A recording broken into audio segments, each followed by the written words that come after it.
Good afternoon, everyone. I would first like to extend a really big welcome to everyone who's here this afternoon for the colloquium on building colonial space in Korea. I just want to begin the event by laying out how the actual event came about, because most people are interested in the conceptualization of the event as much as the content. The need for such a colloquium arose out of my own personal academic interests in Korean history and trying to study it through architectural epistemology. When I say this, I don't simply mean studying Korean history through Korean architecture and vice versa, but sort of unpacking Korean history through the lens of the architectural discipline. And it also became rather obvious that Korean history was largely overlooked in the context of a design school, especially in North America. And as many of the presenters here have told me, this is the first time that they've been invited to speak on the topic of colonial spatiality in the Korean context at a design school. And also, in reverse, in talking to the historians outside of the GSD, I found myself explaining how much of our conversations here at the school actually is not tied to design in the traditional sense of the term. And as Catherine Ingram, an architectural theorist trained in comparative literature, describes, she describes architect as a collector of disciplines, and who has to, quote unquote, to locate architecture in places that were outside of self-defined boundaries. And so, although the Japanese occupation of Korea, spanning 35 years, is only a speck within the history of a nation that spans over 5,000 years, I hope that this will only be the beginning of many more interdisciplinary dialogues in the region. And before we go on to the presentations, a lot of thank yous are due before we proceed. I'm truly grateful to Professor Sunju Kim, who's sitting in the front row, and the Korea Institute here at Harvard for supporting this project right from the beginning. I'm very, very thankful. I'd also like to thank Professor Timothy Hai, sitting in the front, from the GSD, and Professor Yukio Lippert from the History of Art and Architecture Department here at Harvard, who's sitting next to Timothy, who have been incredibly generous with their time in helping coordinate this event. And special thanks are also due to Barbara Elfman, who's not here, from the MDes program, and the student groups, Asia GSD, Harvard Korea Society, and Korea GSD. And we have those members here this afternoon. And also, I have a little video to play. I was in Korea this summer, and so we're going to watch this. There are three presenters who I will introduce virtually. Professor Todd Henry is Assistant Professor in the History Department at UC San Diego and is the author of the forthcoming book, Assimilating Seoul, Japanese Rule and the Politics of Public Space in Colonial Korea. An Chang-mo, who's a Professor of Architecture at Kyunggi University in Seoul, and Professor Bae Young-min, Professor of Architecture at the University of Seoul, who are in the video. So please turn your attention to the screen, and we're going to go to Seoul for a few minutes. It's not live, but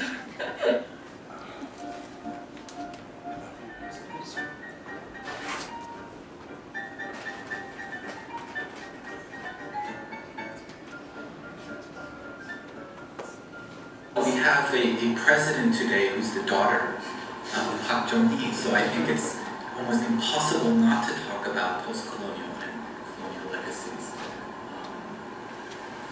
So that's kind of a starting point. But this is a reaction against colonialism, an ongoing reaction against colonialism. So that's one of the interesting things to think about is, in the absence of the colonial period building, how does colonialism still function in discourse in popular culture when the actual physical building is gone? And I suppose that's sort of one of the issues about what decolonization is about, how decolonization works.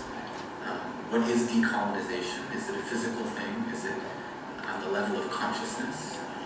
And I think that's still being worked out at various levels. The most interesting scholarship that I've seen recently is dealing with social geography of the colonial period, and that's, I think, one strain of scholarship that really is very helpful to understanding the architectural situation.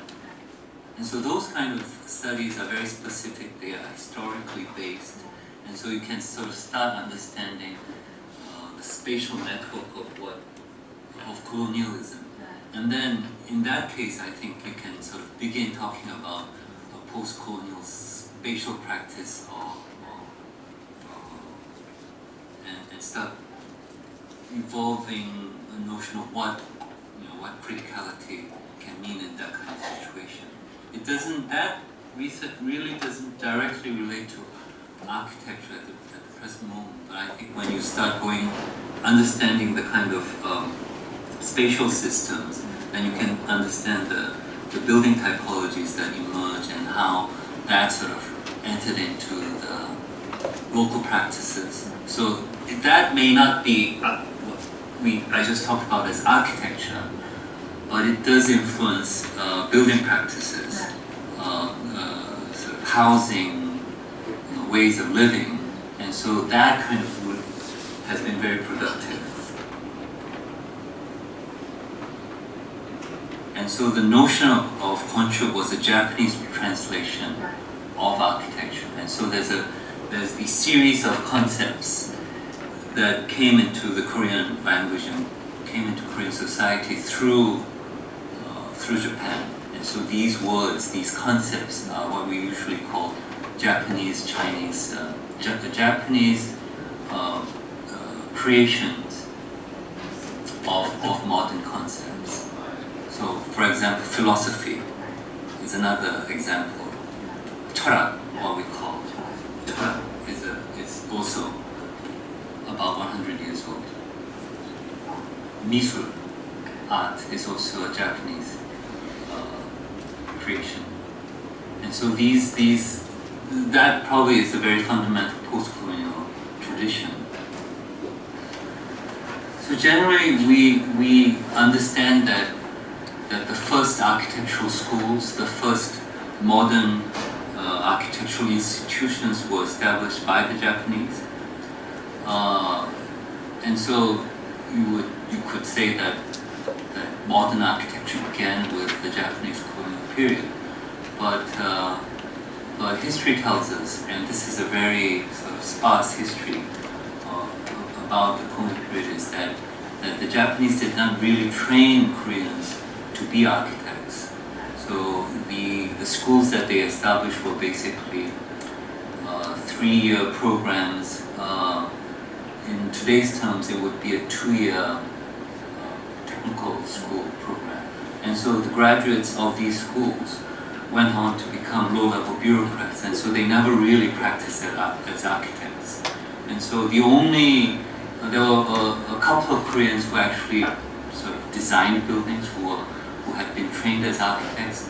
And so you could say that immediately after liberation in 1945, there were very few people you could actually call architects, because there were barely, I don't know the exact numbers, but 10 or 20 people who had 4-year training in architecture, and most of them were trained in Japan. But the ensuing Korean War further sort of eradicated the base for an architectural community, because a lot of these people went to the north, a lot died during the Korean War. And so after the Korean War, you have just a few people who are capable of doing architecture.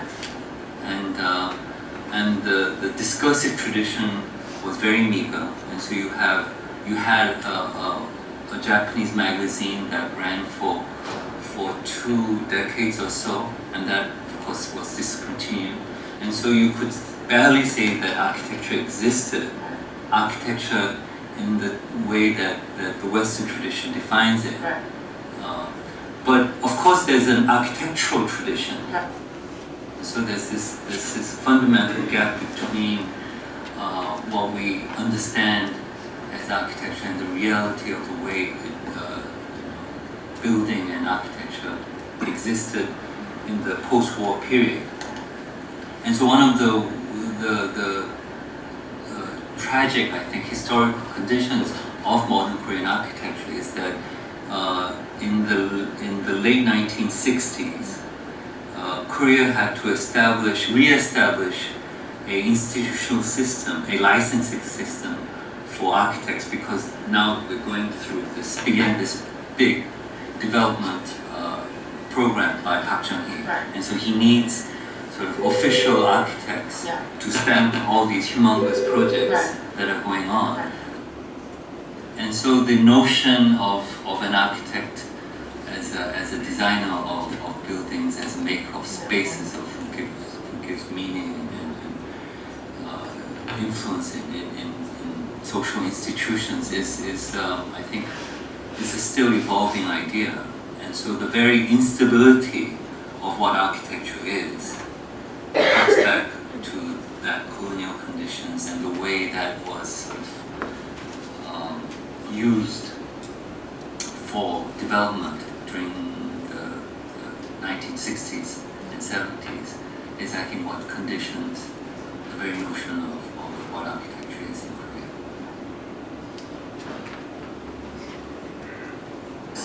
Colonial Seoul is often talked about as a divided city, a Japanese sector dominated in the southern half of the city, a Korean inhabited sector in the north.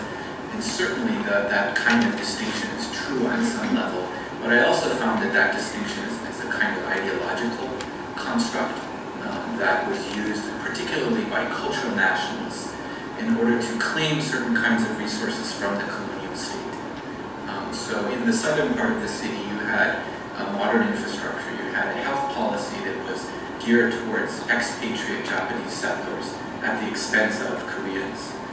And so I found that Korean cultural nationalists in particular used the kind of downward, downtrodden plight of those back alleyways where there wasn't potable water, where there weren't sanitation facilities, as a way of upgrading the Korean part of the city. So those are the wretched alleyways and the back alleys and the unsanitary places are both real phenomena that people struggle through and actually die from, and they're also partly a kind of imaginary and a political strategy that are used by colonized elites to get certain resources from the colonial state, which you have to remember, because it's a colonial situation, they don't have control over, and they're seeking to reclaim. 기본적으로 그 일본의 그 한국에 대한 식민지 정책은 이게 일반적으로 유럽 국가들이 그 아시아나 아프리카나 남아메리카에 대한 식민지 정책과 근본적으로 다른 성격이 있습니다. 그러니까 유럽의 식민지 제국부들이 식민지를 도입하면 일단 제1순위가 경제적 이익을 취하는 게 목적이겠지만 일본 같은 경우는 경제적 이익을 취하는 것은 물론이고 그 땅들을 영구히 자기네 땅으로 하는 게 목표예요. 그래서 그 대표적인 예가 일본이 첫 번째 식민지는 이게 홋카이도예요. 홋카이도를 식민지에서 완전히 자기네 땅으로 만들고 그 다음에 오키나와 식민지가 완전히 자기네 땅으로 만들었죠. 그 다음에 목표가 대만이고 한국인데 대만과 한국도 완전히 자기네 땅으로 만들고 싶었는데 2차 세계대전이 끝나면서 그 부분은 그게 성공하지 못했던 거예요. 그러니까 일본의 식민지 정책은 기본적으로 완벽하게 자국의 영토와 자국민으로 포섭하는 것이 원칙이기 때문에 그 지역에서 행해지는 도시와 건축 프로젝트도 다를 수밖에 없다라고 생각합니다. One of the complexities of the Korean post-colonial conditions is the Cold War situation of North and South. So you always have to be very historically, of course, specific when we deal about post-colonial conditions. Of course, so post-colonial situation in the 1960s is very different from the way we would understand it right now. 우리 조선시대의 건축이 조선 후기로부터 포식이라는 굉장히 지붕을 맞추는 구조가 의장제이면서 구조제인 역할을 화려해지는 건물인데 그것이 조선 후기에 오면서 화려해지고 그것이 칼라로 칠해지니까 이것을 퇴폐절이라고 일본 사람이 교육시킵니다. 그게 나쁘다. 그렇지만 사실 이 포가 많아지는 것은 근대로 오면서 공간 확장에 대한 요구가 많아지고 이렇게 공간이 커지니까 구조가 좀 헤비해지는 거거든요. 그것이 이제 의장적으로 화려해지가 가는 건데 그것을 퇴폐절을 표시해요. 그리고 단청은 더할 나위 없이 퇴폐적인 상징적인 거죠. 그래서 그런 교육을 받은 박정희 대통령 입장에서는 이 단청에 대해서 굉장히 부정적일 수밖에 없었던 것 같아요. 그런데 김일성은 일제강점기에 일제치하에서 교육을 받지 않습니다. 중국에서 교육을 받아요. 그래서 그런 부분으로부터 자유로워서 1950년대에 북한의 묘양산의 대표적인 사찰인 고형사 수리공사를 하면서 거기 일꾼들한테 뭐라고 말하냐면 이 단청은 우리나라가 하는 색채 미학, 색채 예술의 세계적인 정수다. 여러분들은 자신감을 갖고 이 보수공사에 임해라. 이런 말을 해요. 그러니까 굉장히 그 두 개는 다른 생각이 두 사람의 어린 시절을 어디서 어떻게 보냈느냐가 굉장히 큰 차이가 있었던 것은 아닐까. 그래서 우리나라의 보통 사당이라고 하는 대부분 전통적 시설들은 단청을 칠하는 것이 전통 건축 국부의 아줌에도 불구하고 전통 건축을 콩쿠르 찍으면서 단청을 칠하지 않았던 것. 굉장히 흥미로운 에피소드인데 그게 두 지도자 사이의 어떤 그런 정서, 그것이 건축에 나타나는 것은 아닐까라는 그런 생각을 해요. One reality is that when you want to preserve a certain building, you either forget about its colonial connotations. Right. If somehow politically a building was somehow connected with Japanese rule, it's almost impossible to preserve it, because there's a real political faction, a very powerful political faction in Korea that would oppose the preservation of anything, any building or artifact that was related to Japanese colonial power. And so though there are different strains of preservationists, but they would sort of maneuver away from any connotations of the Japanese to be able to preserve something or to argue that the building is worth conservation or preservation. 만약에 우리가 70년대에 고도 성장을 하지 않았다라고 하면은 그것의 보존 문제는 이슈가 될 수가 없었을 겁니다. 당연히 먹고 살기 힘든데 당연히 그대로 쓰는 거죠, 계속해서. 그럼 아직까지 그 당시에 그 건물이 남아있겠죠. 사실은 우리가 일정한 정도로 경제 성장을 이루면서 이제 그 부분은 우리가 이제 충분히 핸들링을 할 수도 있고, 또 하나는 그것보다 더 많은 부가가치를 만들 수 있는 능력이 생겼기 때문에 일제강점기 건물의 청산과 보존 문제가 이슈가 됐다고 볼 수가 있습니다.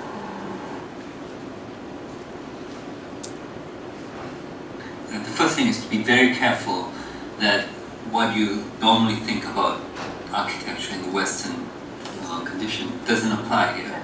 And so that doesn't mean that you can't do anything and you can't really think through these issues. But to assume the kind of concepts and ideas, the institutional systems that you normally associate with architecture just doesn't exist. And so you have to have a different kind of approach. I'm interested in architecture and the possibilities, perhaps the new kinds of possibilities that this situation brings about in Korea. So new kinds of practices within difficult conditions can bring about new concepts and possibilities. And so I'm someone who, even within a historical project, I would sort of work from the present backwards, because now you can see glimpses of what architecture, Right. because a lot of architects who practice now, who do very good work, interesting work, were trained in the Western architectural tradition, and in those cases you can bring in Western notions of what architecture is, and so a lot of the work that I do works from the present backwards, and so it may not be very rigorous history, but it is very, very interesting intellectual work. And that's the way that perhaps you can sort of think through these things, because the concepts just don't exist. Perhaps in the 1950s, doing architecture within the Korean tradition is a very, very recent phenomenon.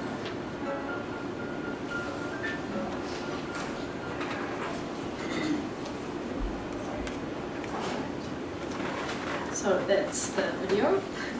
Now I'd like to ask Professor Timothy Hyde from GSD, and then followed by Professor Yukio Lippert from the History of Art and Architecture Department here at Harvard, to just say a few reflections and thoughts.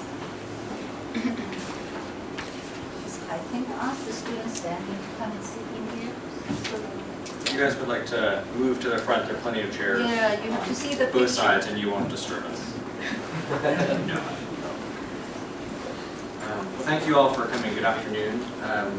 I'm the area coordinator for the History and Philosophy of Design program in the MDes degree program, Master of Design Studies program here at the GSD. And on behalf of that concentration in History and Philosophy of Design, I'd like to thank you all for coming, and particularly our presenters and respondents.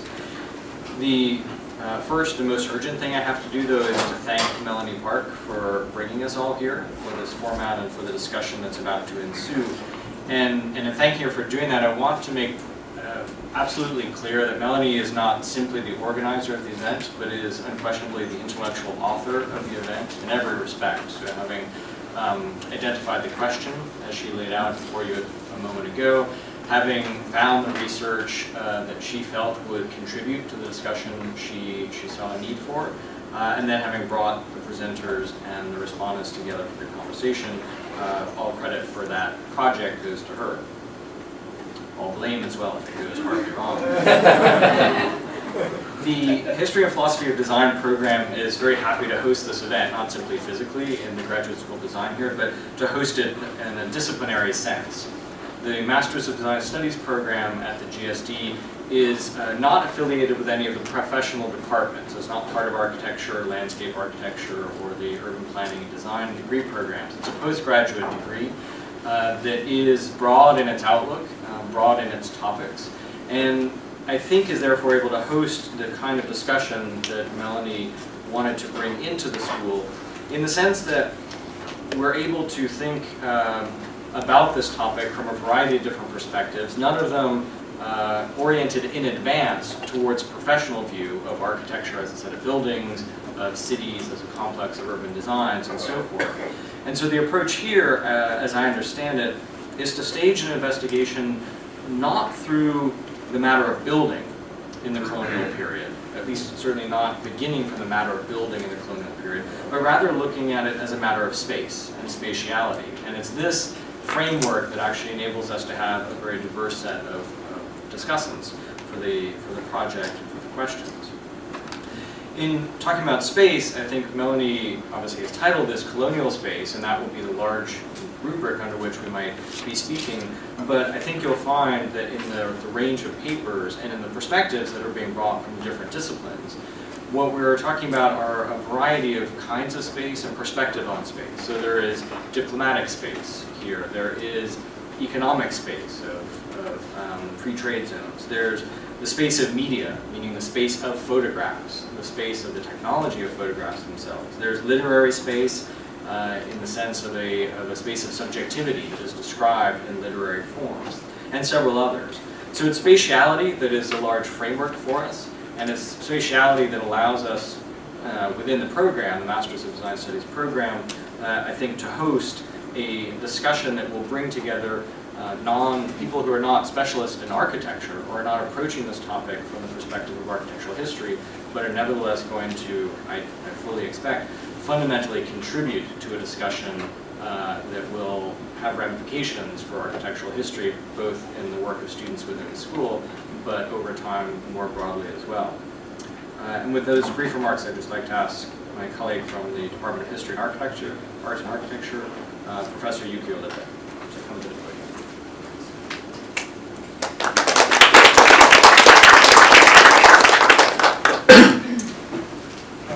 Hello everyone, I'm Yukio Lippert from the History of Art department here at Harvard, and I just wanted to echo Timothy Hyde's thanks, first of all, to our organizer, Melanie, who did a remarkable job organizing and conceptualizing this workshop. It's not easy as a graduate student to navigate the many communities of Harvard and beyond to do so, but she's done a wonderful job. This is an extremely important subject, and I'm delighted to just be a part of it. I also want to thank our speakers who've come from a long way out, some from as far as Seoul yesterday. So in true post-colonial fashion, we're all of the same space, but we're not quite of the same time. And in fact, one of our speakers is still inhabiting Amtrak time, as you know, it's a rich subject. From my perspective as a specialist in Japanese art and architecture, there's this constant attempt still today to overcome national architecture, a tradition of generating knowledge through the framework of a national architecture, Japanese architecture, and still dealing with this problem of the importation of the concept of architecture, kind of an early modern European notion, and its associated institutions and practices, to imagine what architecture was before architecture in a place like Japan, and so forth. Of course, in the Korean context, this is at least doubly displaced, with the added difficulty of overcoming, of both simultaneously authoring and overcoming a national architecture, which is partly authored by the colonial rule of Japan by colonizers, and that's the subject that will come up again in the papers today. But I have a few underlying questions that I look forward to keeping in mind and gaining a better understanding of as we go through, including the question of how an interdisciplinary approach to colonial, post-colonial architecture, city space, urbanism, spatiality interacts with what we know of the built environment, urban design in Korea in the 20th century. But perhaps more importantly, what kind of dialogic relationship we can put between space, urbanism, architecture in colonial and post-colonial Korea, and the kind of modes of subjectivity that we find there. What kind of, how space generates subjectivity and vice versa. What is the specificity of the Seoul Korean context, and how does the Korean context inflect a more global concern with the relationship between space and subjectivity throughout the world? How do we turn Seoul from being architecture in Seoul and Korea, from being a passive beneficiary of ideas that are formulated outside of this context, into a very strong centrifuge from which we can export conceptual formations, ideas, habits of thinking about these questions to other contexts? I think there is a rich potentiality for this. It's already occurring in the papers we'll be listening to, so I look forward to this afternoon very much. Thank you.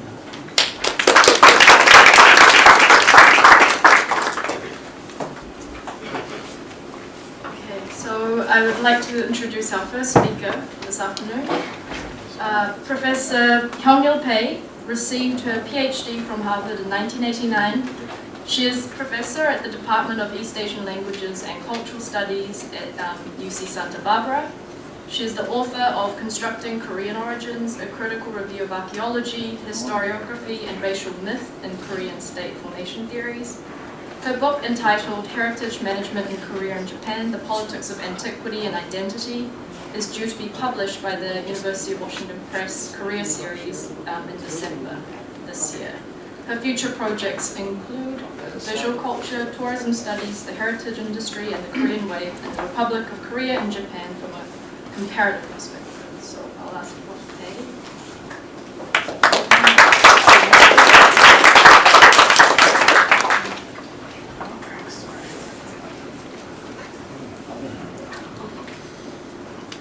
So since everyone is thanking Melanie, as a former grad student here, I studied in anthropology, and it's been more than 2 decades. But it's always nice to be invited back.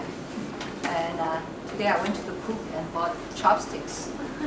So as we know, Asian tourists are taking over Harvard Yard. And if it wasn't for the rising global economy, especially the recent rise of Korea, especially Korean high-tech companies like Samsung, Korea has gotten more attention than ever before. So let's hope the technology works. Can we go to this slide?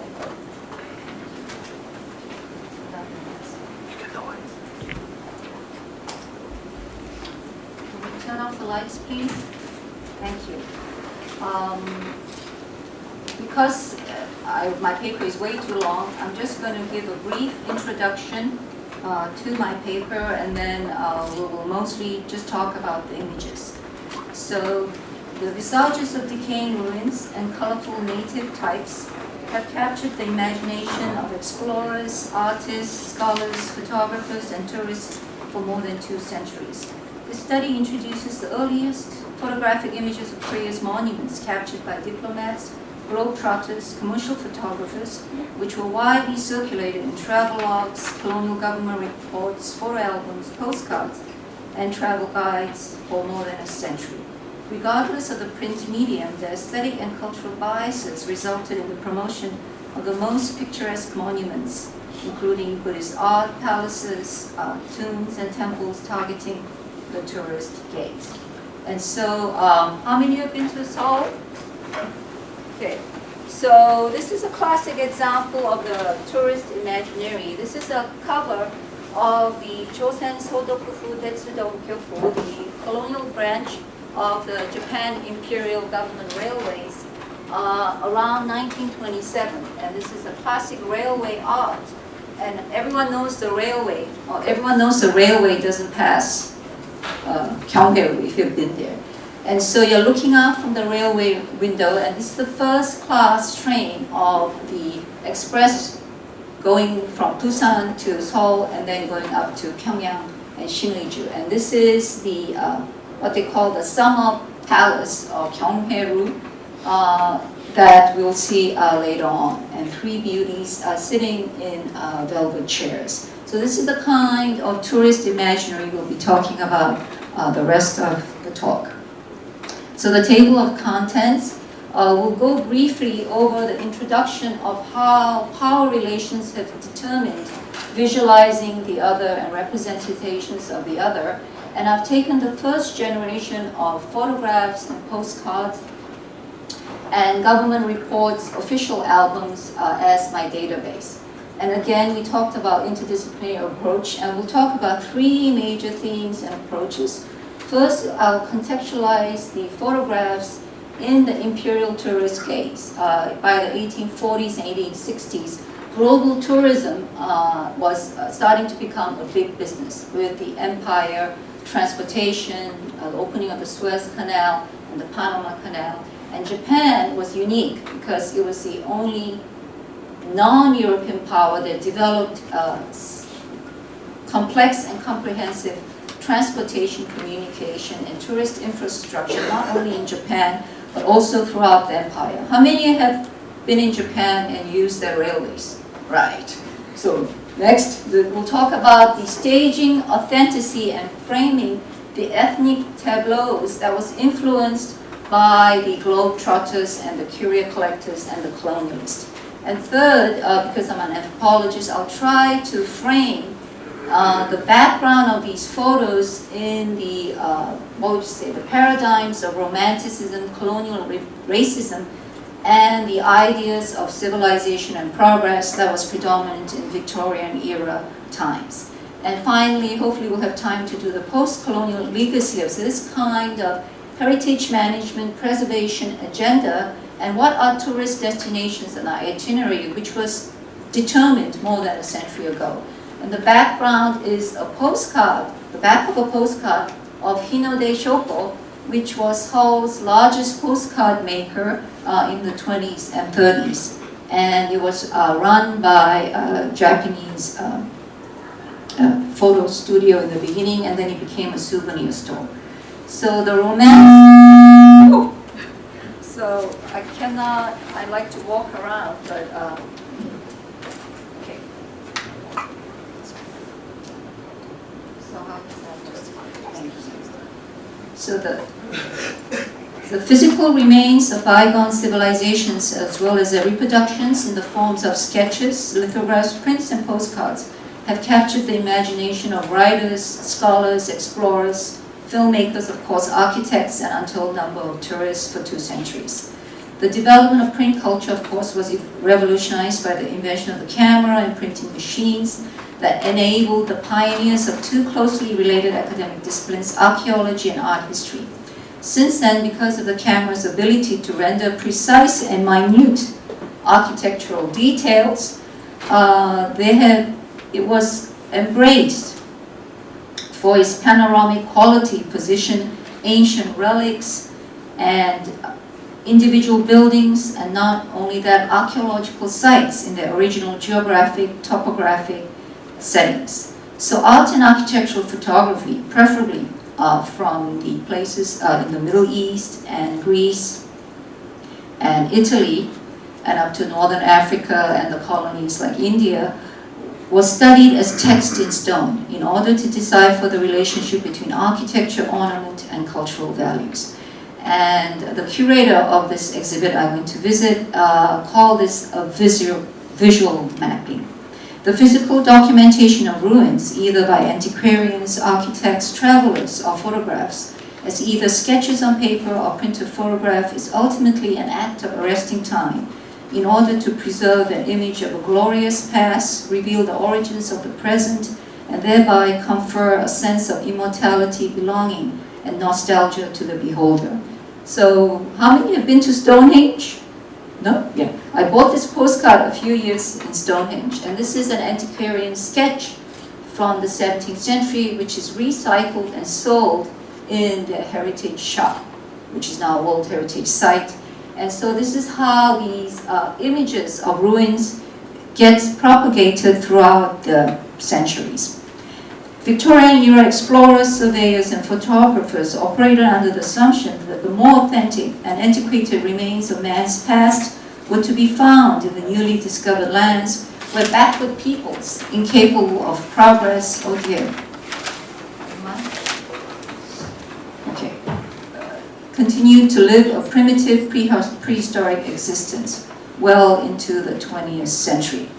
So this is a photograph of Sekino Tadashi, who was a Tokyo University architect and a graduate student at that time, who was sent to survey Korea by the architecture department and funded by the Interior Ministry of Japan in 1902. And this is a photograph dating from 1932, where he's jotting down notes and measuring and photographing the remains for the annual archaeological survey team of the Colonial Government General Office. So Korea colony was unique in any other empire colony because it was the only colony where they conducted systematic archaeological excavations. And the reason why they loved Korea was during the colonial period, and even now, there was a ban by the imperial household to excavate imperial tombs in Japan.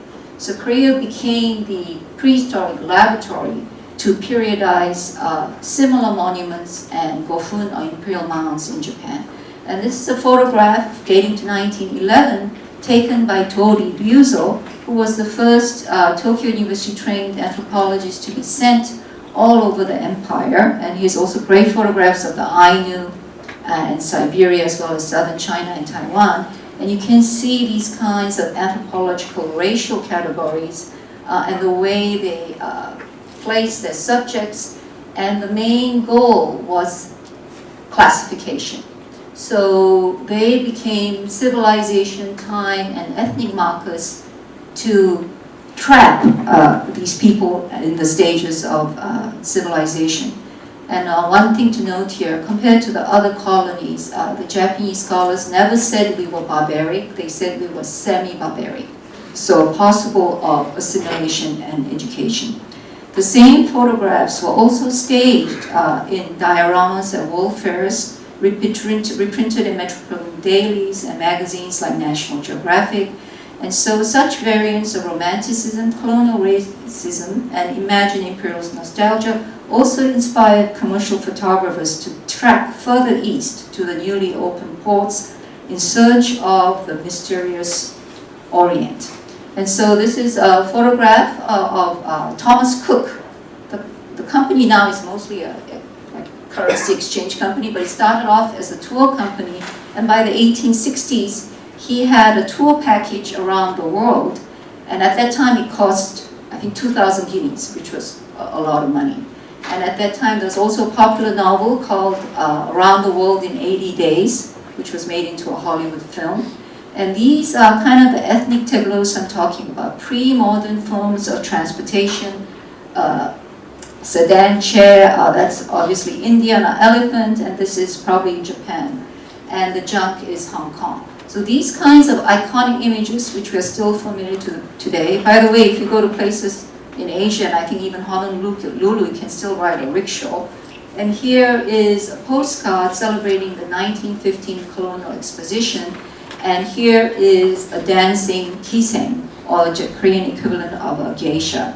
And so these enduring visual, commercial, and cultural legacies of the imperial tourist gaze has determined the aesthetic template of what is generically referred to as local color. So here we'll see some photographs taken by the earliest travelers to Korea. And being an archaeologist and anthropologist, I will focus on analyzing mainly the ethnographic and historical knowledge contained in these images to reveal the intertwined nature of colonial power, academic disciplines, and commercial relationships in the production and distribution of travel knowledge. So here is the first, one of the first, actually, maybe the second World Expo that Korea actually sent a delegation in 1900.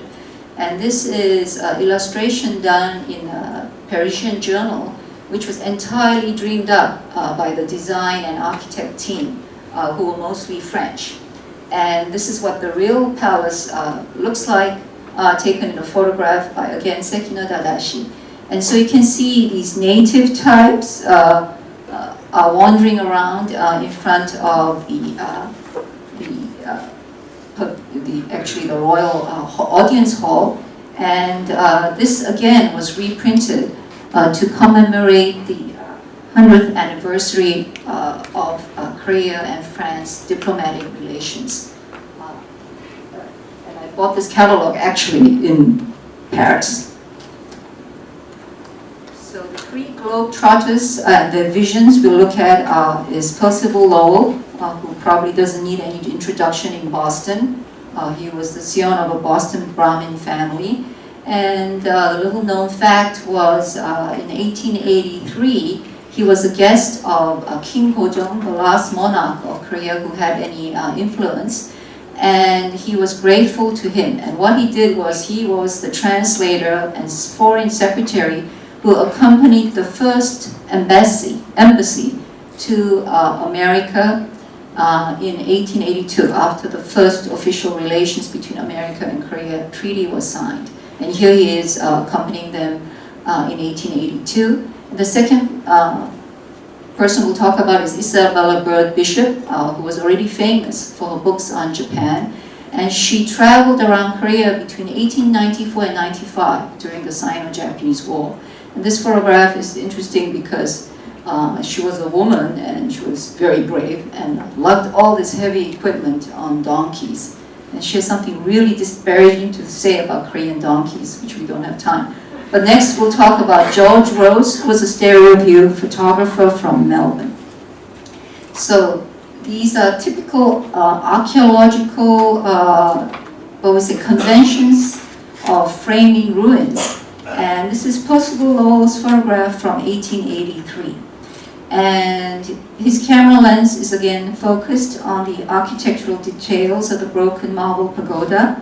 And it seems to be floating amidst the mountain peaks, which is barren because it's winter in Korea, and the low rise of the Yangon courthouses, and it gives this ethereal effect. And by the way, because of religious taboos and Confucian state mandates, all the Buddhist temples were chased out of Seoul when the Yi dynasty was founded in 1392. So this was the oldest standing quote-unquote Buddhist ruin in Korea at that time. And so the effect of this kind of photograph in a timeless landscape is Lowell wanted to emphasize not only its unique beauty, but it's also lone survivorship. And so you can see the art historical standards of what is a masterpiece, what is a monument deserving of worthy of preservation were mainly three criteria. Its unique status as a singular pagoda standing in Seoul, its antiquity and historicity, since both Lowell and later on Bishop too commented that, well, we'll see in the next photo, that these ruins were in terrible state. And this is a lithograph taken from Lowell, Bishop's own photograph, and she says the street urchins were defacing all the monuments and selling them piece by piece. And all of you know about the looting that continues in places like Cambodia, India, and maybe all sorts of monuments around the world. And they were selling it in the antiquities market. So already by the war times, already there was a demand for Korean antiquities, and it was being circulated and sold. And so because of a comment in the travelogue, we are not exactly sure when they built it into a park, but this monument centers the oldest historical park in Korea, and it has an English name of Pagoda Park. And the reason why they preserved it, I haven't been able to confirm it, but according to the sign in front of the Pagoda Park now, the British diplomat McLeavy Brown recommended it to King Gojong to preserve it. And in 1916, it was registered by the Japanese colonial government as Koseki No. 1, or Korean Historical Remain No. 1. And what is ironic is because it's the first historical park, it was where the uprising, the independent uprising, which failed, the March 1st independent uprising and the Declaration of Independence was done in the gathering in this park. So this is a photograph in 1904, now at the Keystone Mass Collection. The Keystone was the largest stereo view companies, and I'm sure everyone knows what a stereo view photograph is, right? If you wear a special like binoculars, it really comes out in 3D. And here what is important about this photo is they preserved it in situ, and they built a very attractive pagoda. And here is, this is actually a 13-story pagoda, but in the 16th century when Toyotomi Hideyoshi invaded Korea, one of his generals tried to plunder the pagoda, and he couldn't move it, and he abandoned it. So there are many layers of history and war and passage of time you can see in a photograph like this. The second photograph, you look at it, is what is known to be probably the earliest photograph of the inner sanctums of the Korean palace, and was taken by Percival Lowell in 1883. And he was the first foreigner, according to his travelogue, to be opened and to this palace which had been shut down. And the main reason why it was shut down was in 1882, the occupant of the palace, Regent Daewon-gun, was abducted to China. This was what we say global power politics play. And King Gojong, who had been manipulated by his father, did not have good memories of the palace. So he decamped for a different palace, and so he had been deserted. And so they had to open the palace gates to take this photograph. And Lowell dubbed this remain Summer Palace because it reminded him of the Beijing Summer Palace, the Yuan Min Yuan. And he said this is the most picturesque building in all of Korea. And because this became the most famous pavilion in Korea, in 1907, when the future Taisho Emperor visited Korea as a young man in 1907, they had a commemoration photo with the military brass who had occupied Korea. This is Ito Hirobumi, the Meiji statesman and once prime minister, who was the first resident general of Korea. He was sent in 1905. And then this is a young Prince Yangchin, who was the designated heir. And after this photograph was taken, he was taken to Japan, and he was arranged marriage to a Japanese princess, and he lived mostly exiled in Japan. And this is the Taisho Emperor. And so these palatial remains became stage sets for annexation and commemoration. And so these are many uses of the same monument for different agendas of the ruling conquest powers. Around 1909, in the same photo album commemorating the annexation, this is a recent, well, by Korean history is recent, is the last ruins of the Goryeo dynasty, which fell in 1388, and it had been occupied by the Mongols for 100 years. And so this was the ruins of the former palace in Kaesong, which is now in North Korea. And here is Ito Hirobumi leading the puppet king. He deposed King Hojong, and he put his son, the puppet king. And by this time, when this kind of photograph was staged, the royal family in Korea were just like, I don't know, highly paid actors. They were entirely subsidized. And this is just what the British did in India too. They kept the Maharajas, and in Korea they gave them a title, the Royal Household Prince. And they were given a subsidy to parade around in pomp and circumstances to convince the Korean public that everything was okay. The reunion of the two races was on track. So by the 1920s and 30s, postcard makers, commercial postcard makers throughout the empire were advertising Korea as the most scenic destination, the most authentic and the most picturesque in the empire. And again, we see the same Gyeonghaeru, or the pavilion, and this time there are two Korean beauties dressed in white, looking across the water. And here are similar scenes in a JTB Guide to Korea dating to 1939. And the reason why they had to employ Korean courtesans to parade as court ladies because when the royal family was deposed in 1907, all the court ladies, at one point I think they amounted to about 600 of them, were all laid off. So there were no more court ladies. There were a few women in the harem left. So they had to employ kiseng, Korean courtesans, which the Japanese had changed into a whole part of the entertainment and sex industry. So Professor Lee Hwa named Kwanenga has mentioned that these commodified images of kiseng became the most romanticized of native ethnic images representing Korean manners and customs. They not only appear in tourist ads, but all kinds of other consumer products. Next is probably the most iconic architectural landscape is Nandaimon, or the South Gate to Korea. By the way, for anyone who's been to Seoul, recently there was a major fire, and they had to build the whole thing from scratch. And they used these early photographs when they did it. And it was reopened in 2013 this May. So these images of old Korea became iconic for several reasons. And first, this gate, in terms of its topography, was the main entryway into the capital. And so it made an impression on all the soldiers, merchants, travelers. And especially Percival Lowell said, this gate fulfilled all my boyish dreams as what I stood gazing upon them. And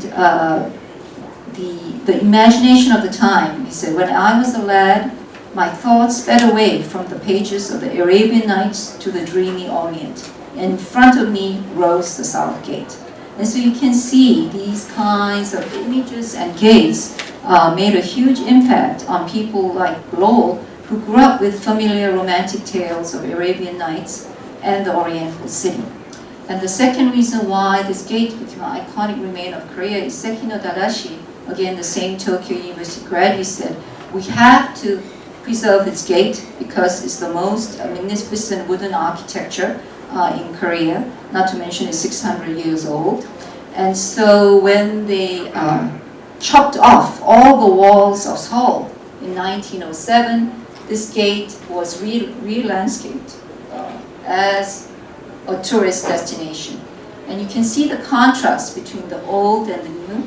And so this old photograph of Korea taken in 1895, you can see how they had juxtaposed a bullock cart, a cow, and artfully arranged the photo to make it look as old as possible.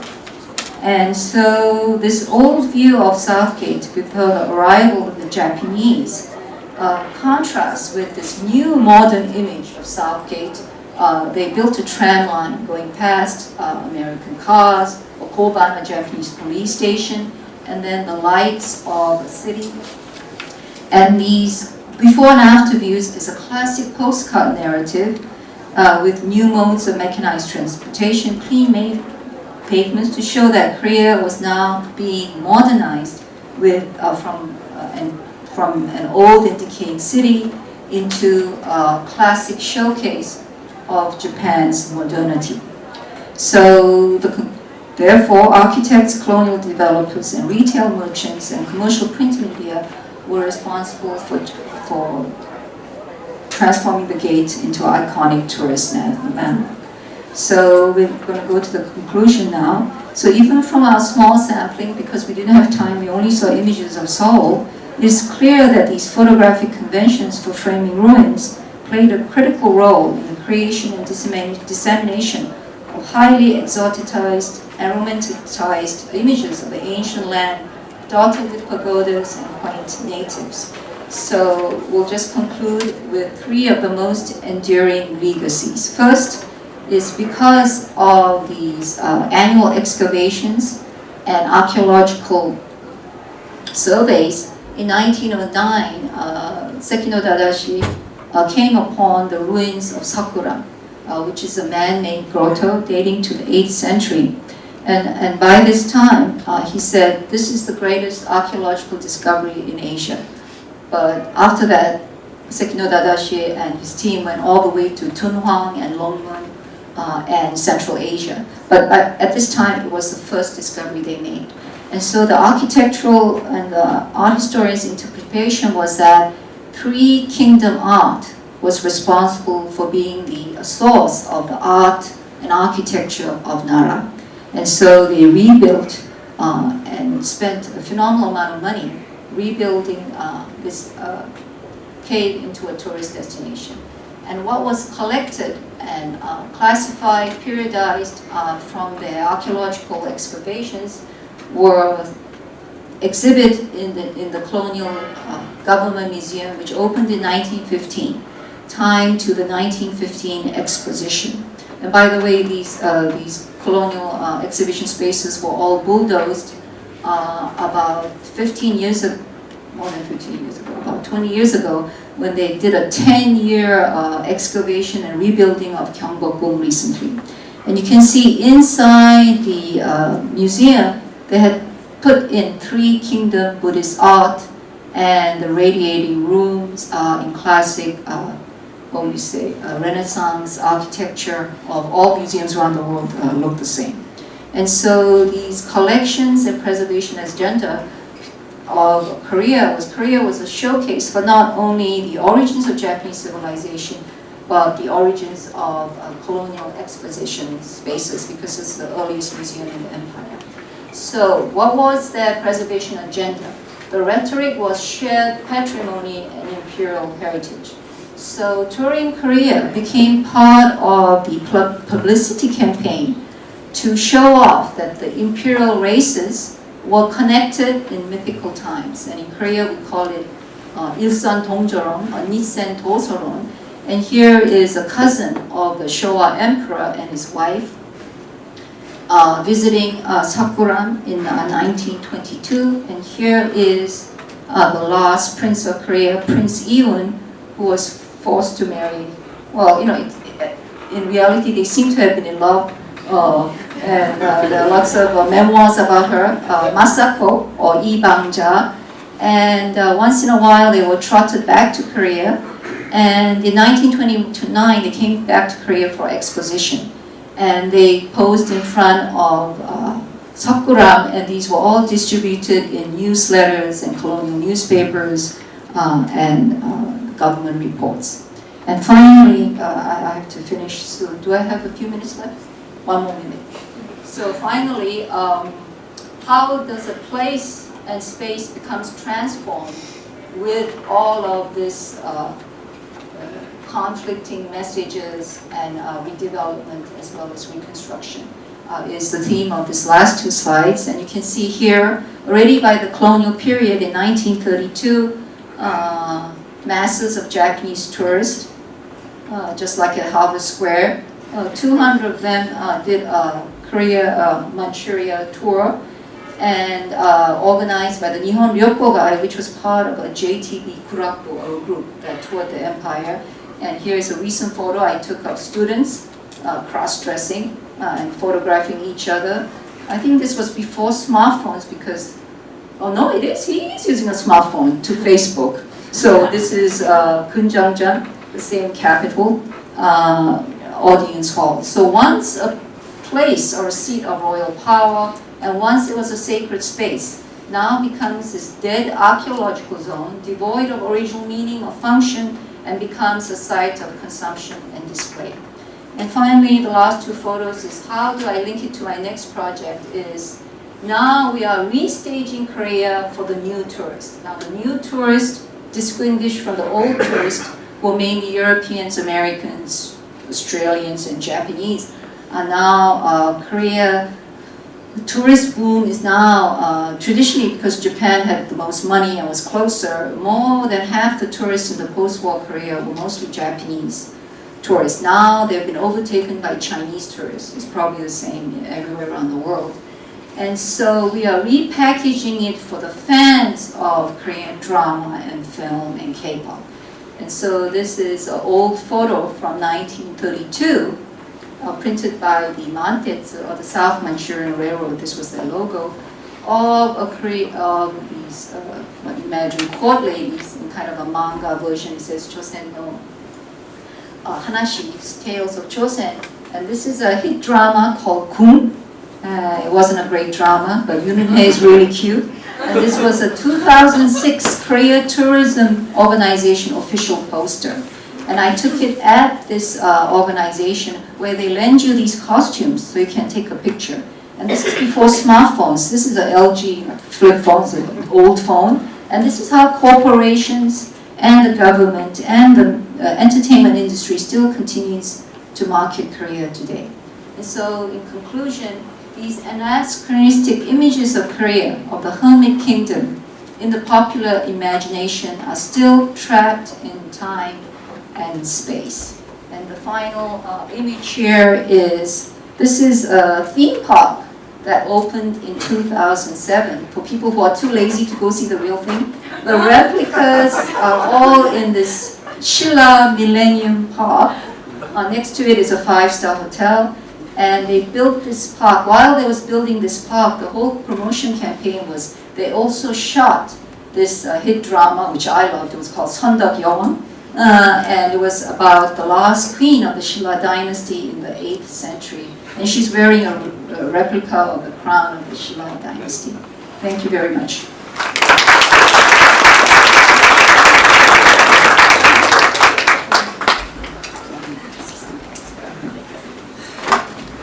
Alright, so we have our second speaker for this afternoon, and then we'll move on to the first discussion session. Our second speaker is Ellie Choi. Ellie received her PhD from Harvard. She is an assistant professor of modern Korean literature and intellectual history at Cornell. Her book manuscript, Space and National Identity, Lee Kwang-soo's Vision of Korea during the Japanese Empire, explores the relationships among space, cultural nationalism, and historical identity. Professor Choi's current research includes the Seoul city, the Diamond Mountains, visual culture, colonial tourism, and collaboration. She is a founding member of the Seoul Studies Colloquium. So, Professor Choi.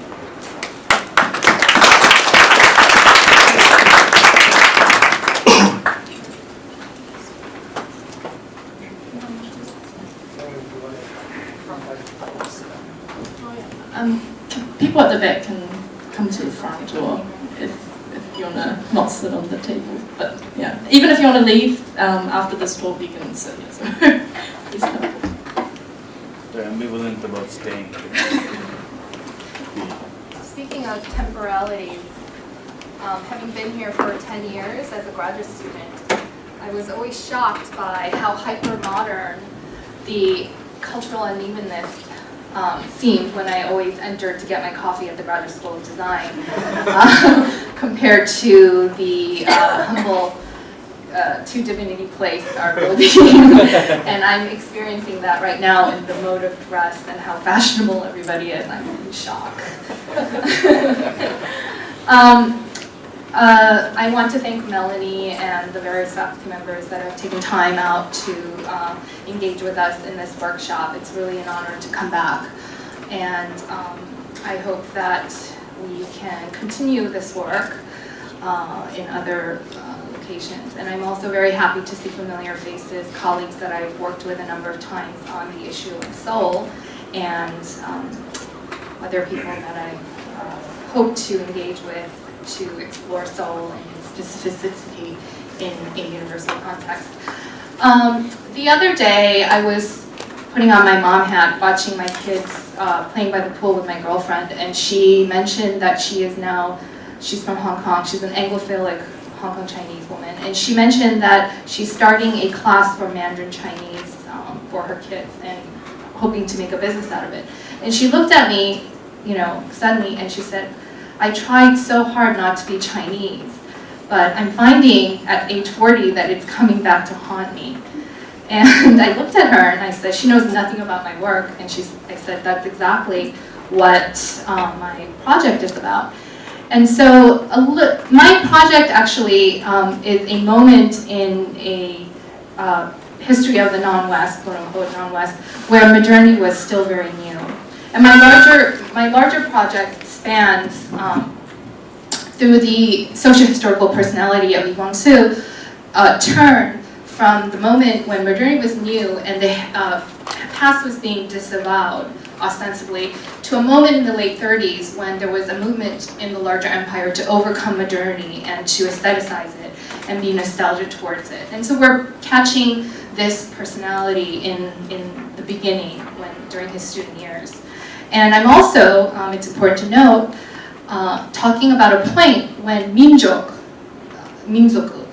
the Korean ethnic identity, which is so totalizing even today, was still new for the Korean population, the everyday people who lived in Seoul and occupied spaces.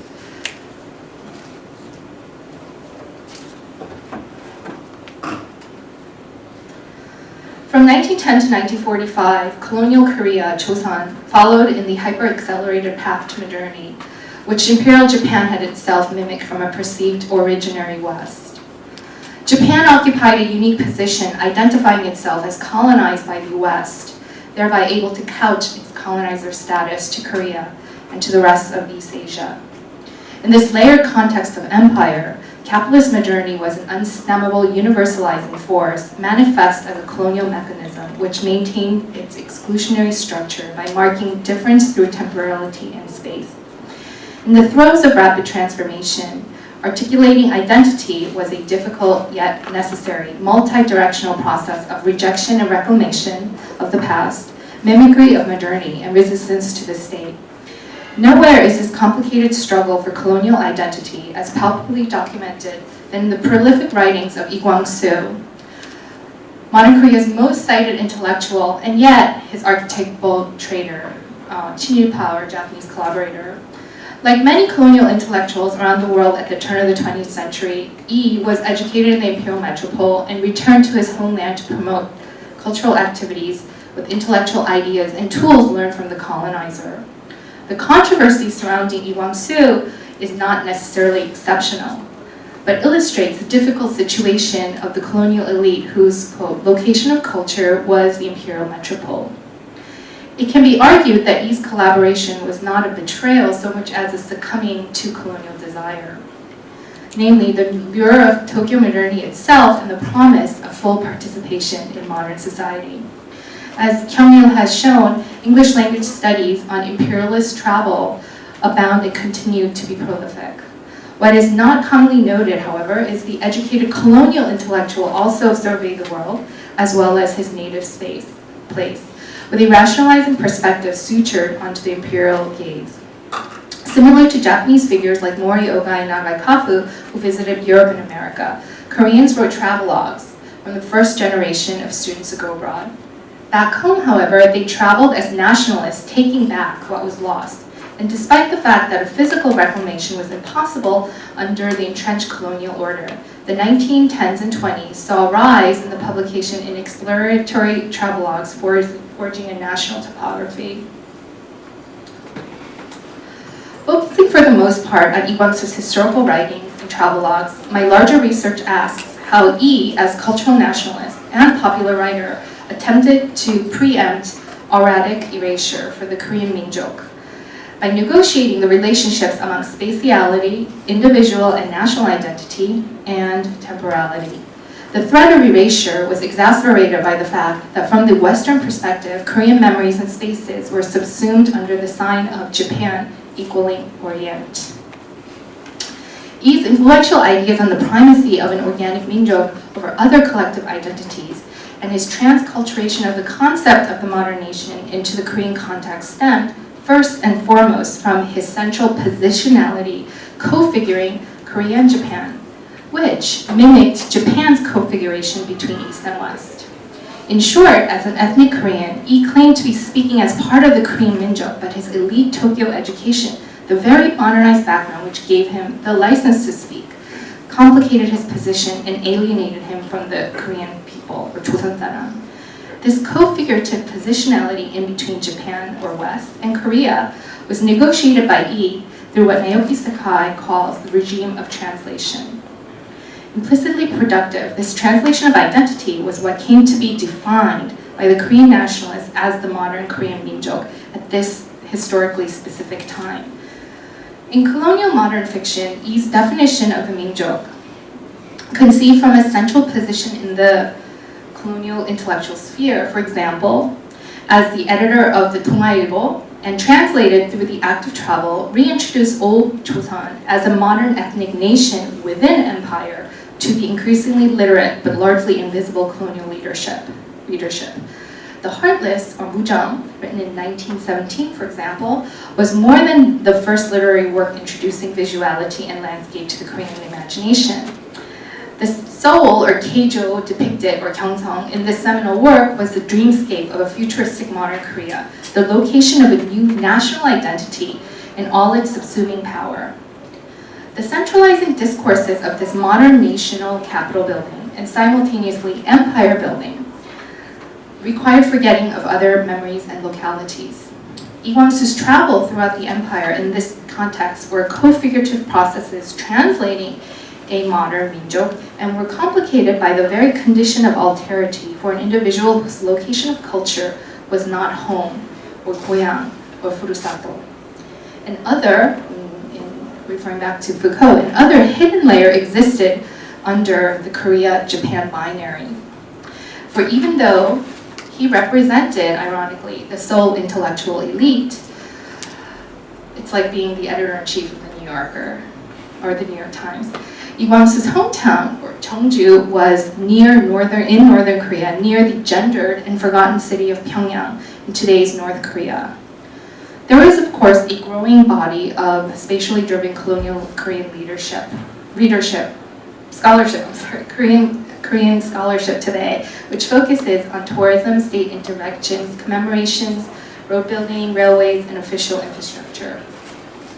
As a counterpoint to this body of work on public places, for my presentation today, I will draw from the aforementioned text, Mujang, Heartless, modern Korea's first modern mature novel and arguably its most studied text.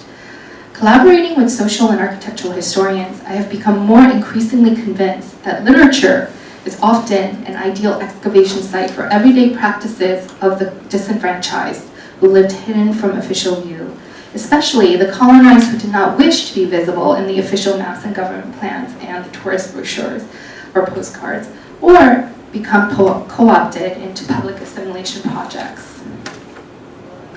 E's travelogues during this 1916-17 period framing the Heartless should therefore not be dismissed as literary impression pieces, but be considered interconnected moments on one collective map, recasting the writer's socio-historical identity as at both communal and personal levels against the shifting cultural empire. Lee Kwang-soo left Jeongju at age of 11 and came up. Sangyong, this character Sangyong Jokyo is a very, very important term in pre-modern literary or cultural history. And then he came up, Sangyong, to Pyongyang as the regional center. Then he comes up to the capital of Seoul, or Keijo, and finally to Tokyo, the imperial metropole in 1905. Travel was that much more important in such a layered context, and retroactively opening up through travel home, the spaces closed off by empire, to forgotten memories and stories. In other words, the heterotopic imaginaries, which Foucault talks about, which precondition modern alterity itself. By uncovering the repetitions of Sangyong or going up, my work seeks to recover the lost hometown Goyang of near Pyongyang, the real locus of 진정성, or authenticity, in his work. Lee Kwang-soo, for some strange reason, I haven't been able to figure it out, he's obsessed with this notion of 진정성 and 속사랑 throughout his life, even after he becomes a Japanese collaborator in 1939.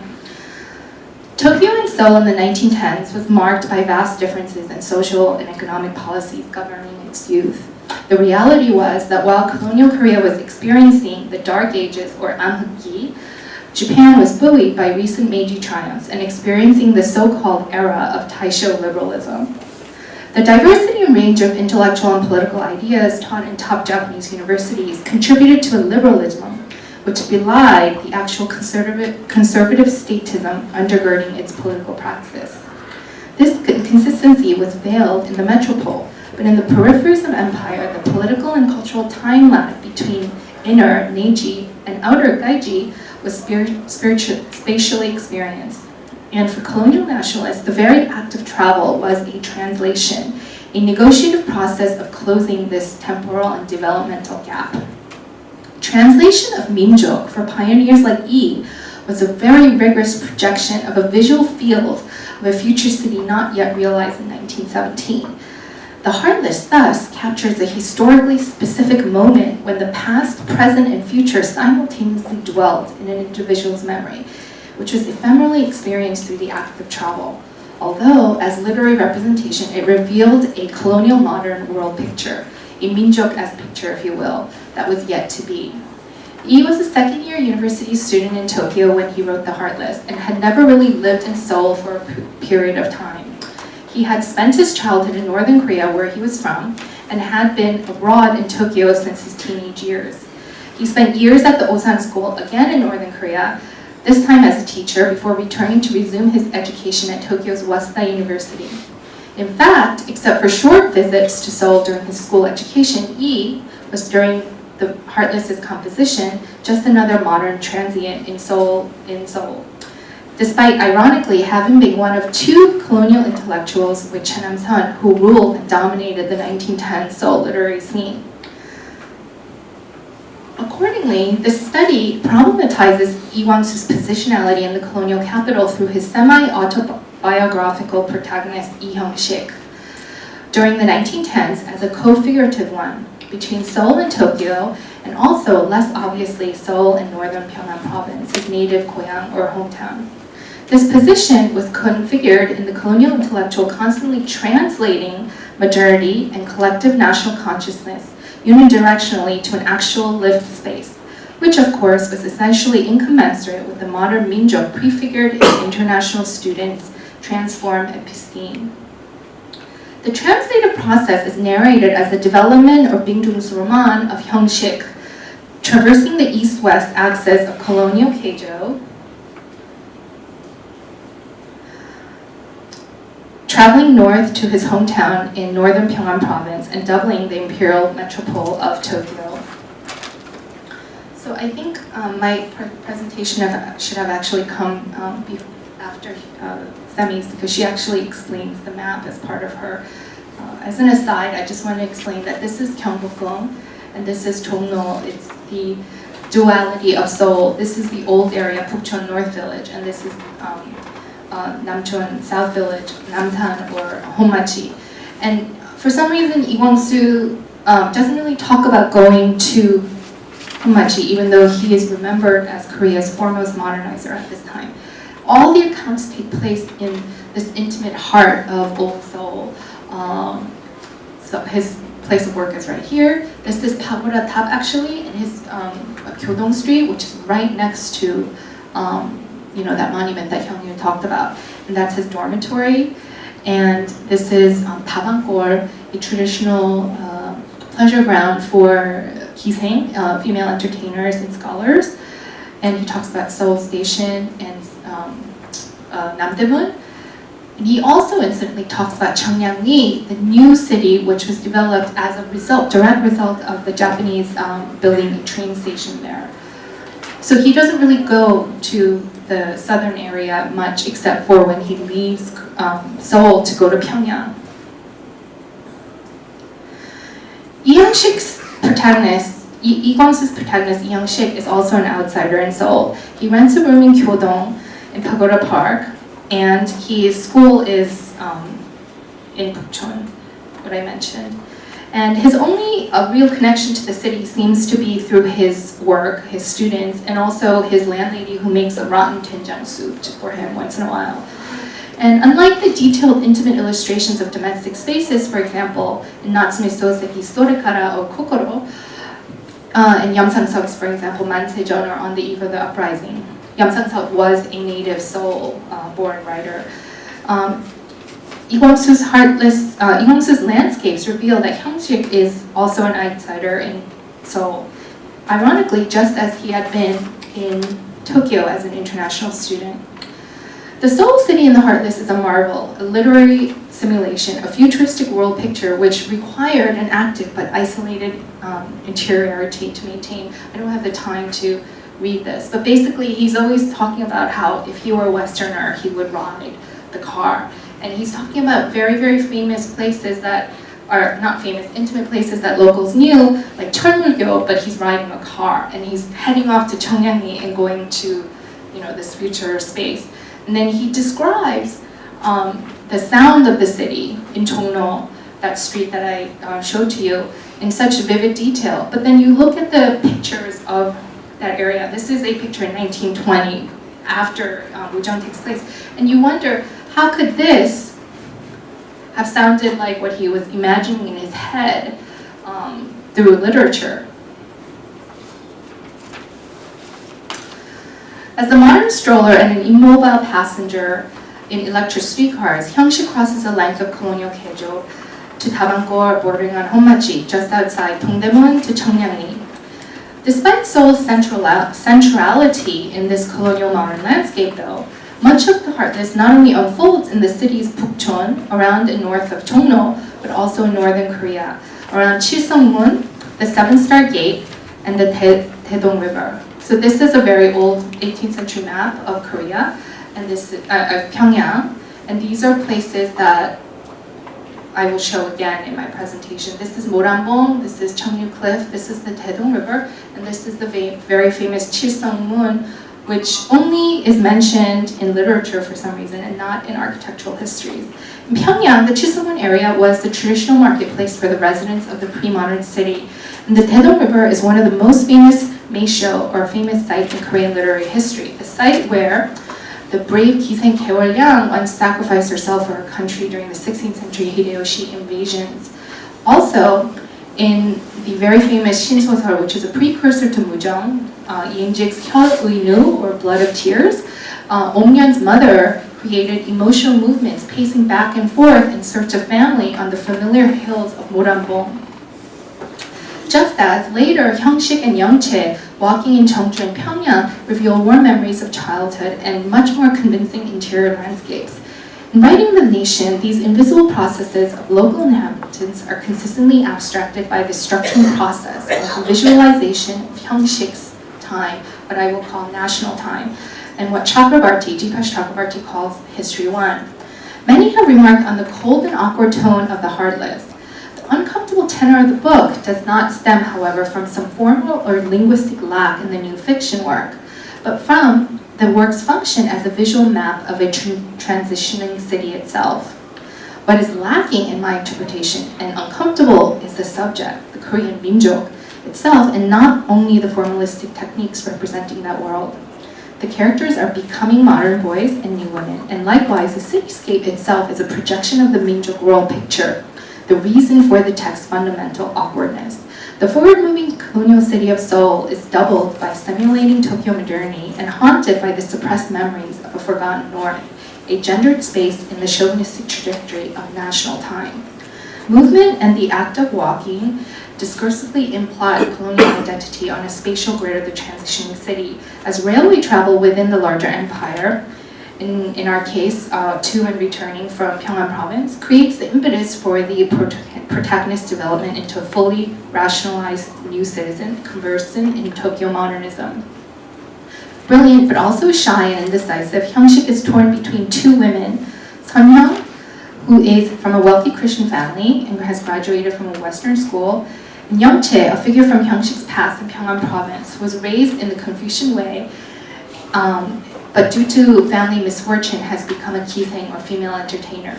Hyung-sik has been separated from Young-chae by the social changes sweeping through Korea and has moved on, but Young-chae has remained devoted to Hyung-sik, her childhood love.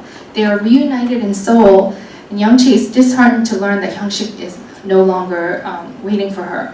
Celebrated in Seoul as the famous kiseng and famous beauty professional named Kye Hol-yang, Young-chae is raped and escapes to Pyongyang, leaving behind a suicide note declaring that she will throw herself into the Taedong River. Hyung-sik follows after her on the train, but ultimately abandons Young-chae in Pyongyang and what she represents, tradition, Confucianism, and chooses a life with Young-chae's westernized foil, Sun-young, who is depicted framed by a modernizing Seoul and promise of study abroad in the US. The Heartless was celebrated as the first major new fiction projecting the Korean 민족 onto the urban landscape through the male protagonist Hyung-sik. Interestingly enough, Young-chae, not Hyung-sik, is the most dynamic character, imbued with an integrity and inner strength lacking in the other characters. The author employs powerful northern literary topoi from Korean history, the famous Pyongyang kiseng, Kye Hol-yang, Cheongju Cliff, the Taedong River, Moranbong, to reference Young-chae. This is because although Lee Kwang-soo and his protagonist Hyung-sik are forward-moving in national time, such a notion of the historical certainty of modern time is subverted by giving voice to the obscure yet ubiquitous practices of locality, according to Homi Baba. This is why Hyung-sik is constantly running into people from the north speaking in the Pyongyang dialect while he's walking around Seoul. Thus, through the protagonist's relationship with the city and the Heartless, we realize that the space of the people is never horizontal, but is characterized by multiple times or multiple chronotopes. As all pioneering modernizers in East Asia had to contend with two relationships with the past. First, the Confucian past as decayed, and second, after the turn, the past as aestheticized and frozen in time. In the figure of Young-chae, who is simultaneously abandoned yet celebrated through Pyongyang's famous places, even the homecoming process is thus very complicated. As Edward Said has said, to take account of this horizontal secular space of the crowded spectacle of the modern nation implies that no single explanation sending one back immediately to a single origin is adequate. Alterity creates in Hyung-sik an indecisive and neurotic central figure. As in Heartless, an awkward tone and an unconvincing plot denouement. Hyung-sik is a young man who is simultaneously dwelling in another place while going about his everyday in Seoul. Recently returned from study abroad, Hyung-sik regards himself as a lonely pioneer, almost singularly responsible for educating young people. He is a figure in motion. He has just arrived from Tokyo. He works in Seoul and will go study abroad in the US, the meta space representing the future. Lee Kwang-soo, the international student, has described the study abroad experience as one of isolation and loneliness, without a place at home or work. And he describes having been able to only engage in street voyeurism and overcome by this undescribable colonial desire. International student letters from the period are filled with accounts of challenging days trying to catch up, reading in unfamiliar places. As Benedict Anderson notes, a colonial intellectual was constantly haunted by the, quote, specter of comparisons. Walking through Ginza, for example, this isn't Ginza, it's just Tokyo. For example, Lee Kwang-soo's mind is projected back to and doubles Jongno, the old city center of Seoul, where listlessly white-clad Korean people loiter without an understanding that the rest of the world was speeding past them in modern time. Ironically, back home in Seoul, there is work but still no home, no goyang or family. Lee's protagonist is as isolated back in Seoul as he had been in Tokyo. In Japan, Lee had envied the rebellious Bankara students strutting through the streets, but back home in Korea, Hyung-sik is depicted as being set apart from young men who frequent Dabangpol and Cheongnam-ni, the old and new pleasure quarters of the city in flux. Bankara is a first world posture, not applicable in a backward Korea. In Seoul, the protagonist exhibits no sense of play.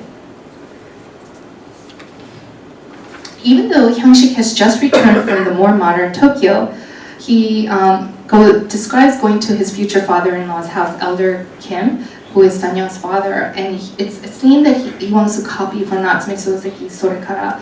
It describes how grand and westernized Elder Kim's house is, and he says, "I felt like a country bumpkin just coming up from the countryside." And what's ironic is that Lee Kwang-soo and Lee Hyung-sik at the time had just returned to Seoul from the much more modern Tokyo, so it's a sense of displacement.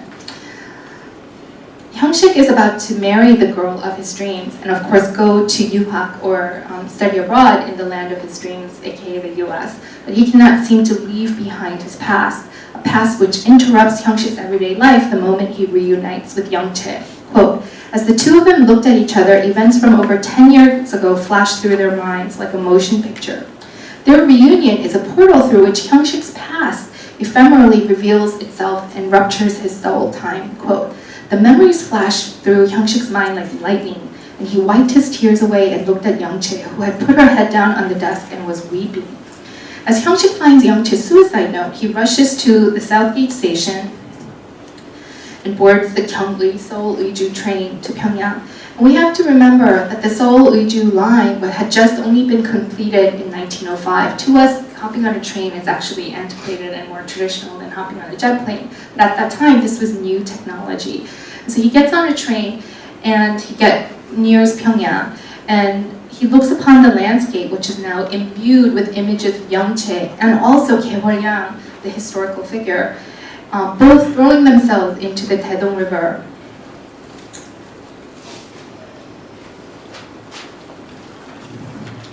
Gae-hol-yang had locked her lover, the Japanese general Kunishi Yukinaga, in a death embrace and threw herself over the Cheongnu cliff into the Taedong River, some accounts say pregnant with his child. Serto writes, "Travel like walking is a substitute for the legends that used to open up space to something different. What is lacking in what this walking in exile produces is precisely the body of legends that is currently lacking in one's own vicinity. It is a fiction which moreover has the double characteristic, like dreams or pedestrian rhetoric, of being the effect of displacements and condensations." So these are the famous places in Pyongyang, which I actually had to learn these places while I was writing this paper, because we in a divided Korea, we've lost our familiarity with these northern locales, but at this time these were such famous places that they were powerful in creating these emotional reactions from the readership. Hyung-sik had gone through the 7-star gate through which the invisible local population had been entering Pyongyang for generations, and not the Great Eastern Gate, Gate. This is where the new Japanese built train station was, which was the site of the new urban planning and its maps. And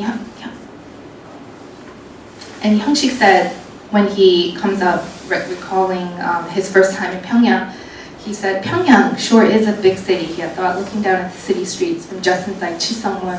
Hyung-sik had been 11 years old at the time. Returning home from the national capital of Seoul, so this is Taedongwon, the more modern area of Pyongyang, of Seoul, Hyung-sik enters Pyongyang this time through the Great Eastern Gate. Hyung-sik's journey backward from Tokyo to Seoul to Pyongyang, during which the lost memories of goyang or hometown ephemerally emerge as other stories, punctuate and ruptures the stratifications of modern spatiality. And he says, he recalls going to Pyongyang makes him remember what it was like when he lived in Cheongju, which is a remote locale. I don't know where Cheongju is. It's so distant from my my sphere of, I don't know, has anybody been to Cheongju in northern Korea? Yeah, but this is where many of the modernizers in the 20th century were from, the Korean modernizers. And he said, whenever he went to hometown on vacations, Hyung-sik would go to see his 3 cousins because they were always calling him oppa, and it gave him such a warm feeling in his heart. So northerly memories are inscribed with bittersweet nostalgia for his scattered family. And so I just wanted to make a note that these notions of Sangyang and Yugyong, coming up to capital and leaving capital, don't really translate well as cosmopolitanism or homecoming, because these are terms that are part of an older language, right? So we have to be sensitive to that.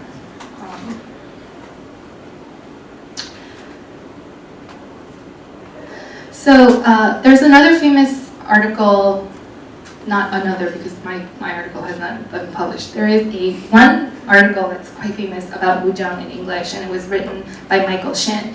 And in that article, Michael talks about the last flood scene where Hyung-sik, Young-chae, and Sanyo disembark from a train on their way to study abroad to Japan and the US. And there's a big flood, and everybody gets off the train, and everybody loves each other, and they hold hands, sing Kumbaya, and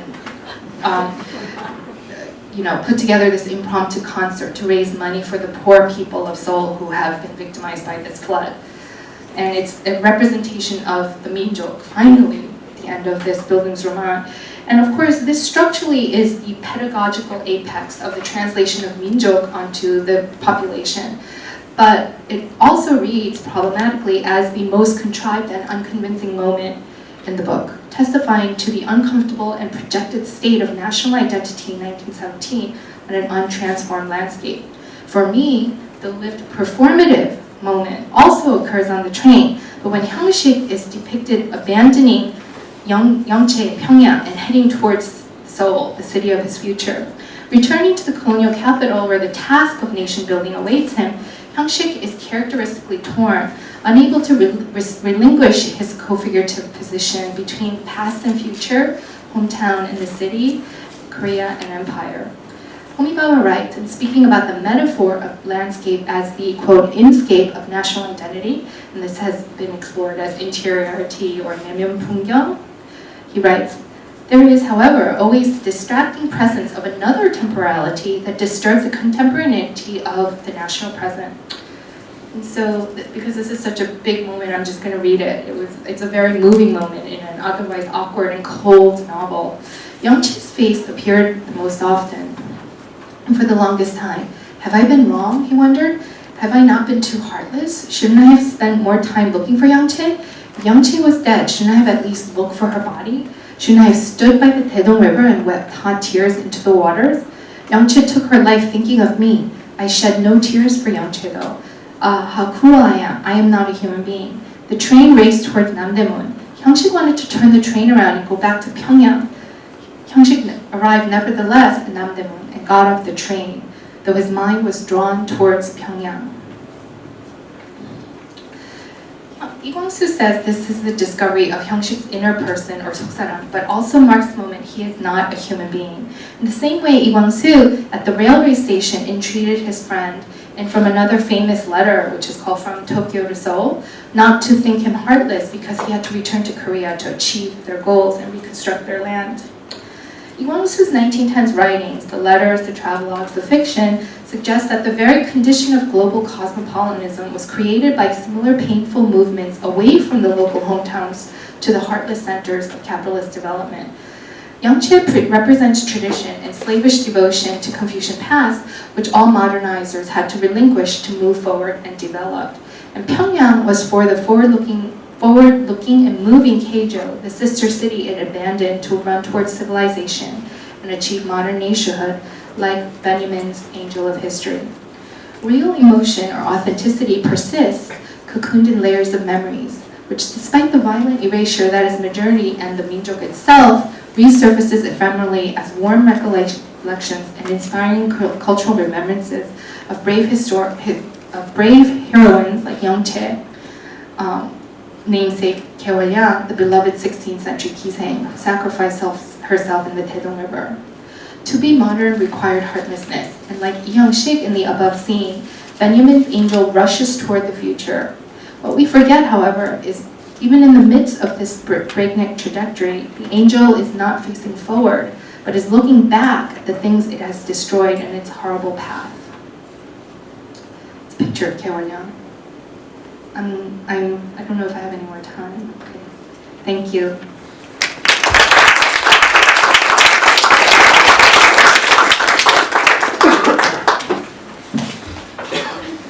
So now we have a discussion section that's going to be led by Professor Yukio Lippert from History of Art and Architecture and Professor Alice Seng, who I haven't introduced yet.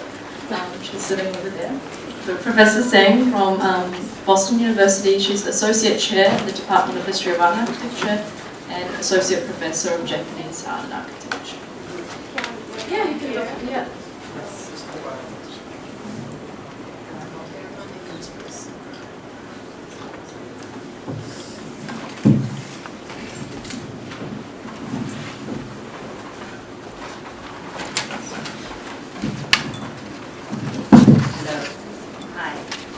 Thank you very much for inviting me. I don't have long prepared comments or anything, but I'm just very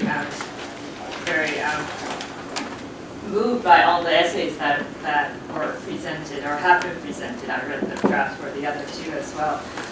So I'm going to make it brief so that it's all more about the discussion than any very prepared comments that I have. What I'll do is basically just respond to what Hio had just said about that big question about how does interdisciplinary studies, through that approach, how can we understand architecture and space better or more or add more complexity to it. And I think the papers that we just heard, the two papers especially, for me, really answers that question because I do art history and architecture history, and my students usually expect me to just talk about design or style, and so they're always shocked when I don't just do that. Throughout this month, when it's the beginning of the semester, I'm trying to get them used to the way I teach. I always emphasize that I'm not just going to talk about design and style because architecture has a lot more dimensions than that. And so that's when I tell them, think about all the other factors, the various other stages related to space and design and architecture. You have to think about the commission of the project, the design itself, obviously, how it was constructed, and most importantly also how it was used and how it was perceived and how was the reception. And I think the two papers from Professors Pai and Choi just now really shows us that it's not just about the design, that we really need to know, who was looking at these spaces, who was using them, how did they feel, and also just, again, back to what Professor Lippert was saying about subjectivity, depending on who it was, we're getting very different visions of the exact same spaces. And I love the fact that for both of the papers, there's this insertion of not just Japanese and Korean. There's also the European, the American. There are sort of at least 3 to 4 perspectives going on. And also from my own sort of minor specialization in sort of Taiwanese architecture under colonialism, there's also that extra dimension in my own work of it's not just the Japanese and the European and American, there's also mainly Chinese and the Taiwanese perspectives all rolled into one. So that's what I really appreciated about these 2 papers, where you may be talking about one space, but you're talking about many different ways of using it, many different ways of looking and understanding. So that's just sort of my small take on this. But I did have sort of one question that I hope Professor Pai could answer. With all the images that you showed us with the photography, I'm wondering, were you able to also sort of look at images taken by Korean photographers of the same spaces? Because sort of in the sort of parallel Japanese case, you also have the idea of customs and sort of famous spaces, places of the kind of earliest photography in the Meiji period. And there's always been this expectation that when a non-European, non-Western photographer took the similar photos, you would see something very different. In my experience, I haven't quite seen such a difference in the photographs of the same spaces. So I'm just wondering if for you, in the case of Korea, you see in the photography, based on who's taking the photo of the same spaces, do you actually see the difference in the photos themselves? Do I answer now? I'm not sure. You could maybe hold on and wait, or how we should do it. Well, thank you for the comments, and that's a very good question. And I have been looking, believe me. But the historians of Korean photography in Korea as well as outside of Korea have had a hard time finding local studios, archives, because as you know, Korea went through many wars and revolutions and bombings. So the best preserved photographs of Korea are all by foreigners, either American soldiers. The earliest photographs of Korea were by Felice Beato, who traveled the Eastern Road, and that dates to an American war vessel in the 1865, and then followed by American missionaries, and then photojournalists, French, and then Percival Lowell. I went to see his original archives at the MFA yesterday, and the curator notes that he was the first American to publicize photos of Korea in America. But I haven't been able to confirm that. But this is about, again, a sampling problem because of the preservation state. And photographs, till very recently, were classified as ephemera in museums and libraries because they were not like Korean Sullivan, valuable paintings. So they were mostly thrown out. And luckily for me, the photographs I have scanned mostly came from Japanese archives, and they were collected by professors who don't throw out everything or anything. And so they are original scans that professors who traveled during the colonial period had kept in their archives, and then they donated it to the museums and libraries. And so there was a final acknowledgement slide of where these archives came from. So my tourists, and of course, the largest number of travelers to Korea were well-off Japanese, the same for Taiwan too. And so they probably also, the second point is all of the photographic images and tourist guidebooks were not in Korean at all. I have not found a single one written in Korean. It was written in French. I've seen French, Russian, German, of course Japanese, and there's some classical Chinese interspersed in the travel guidebooks to identify the place.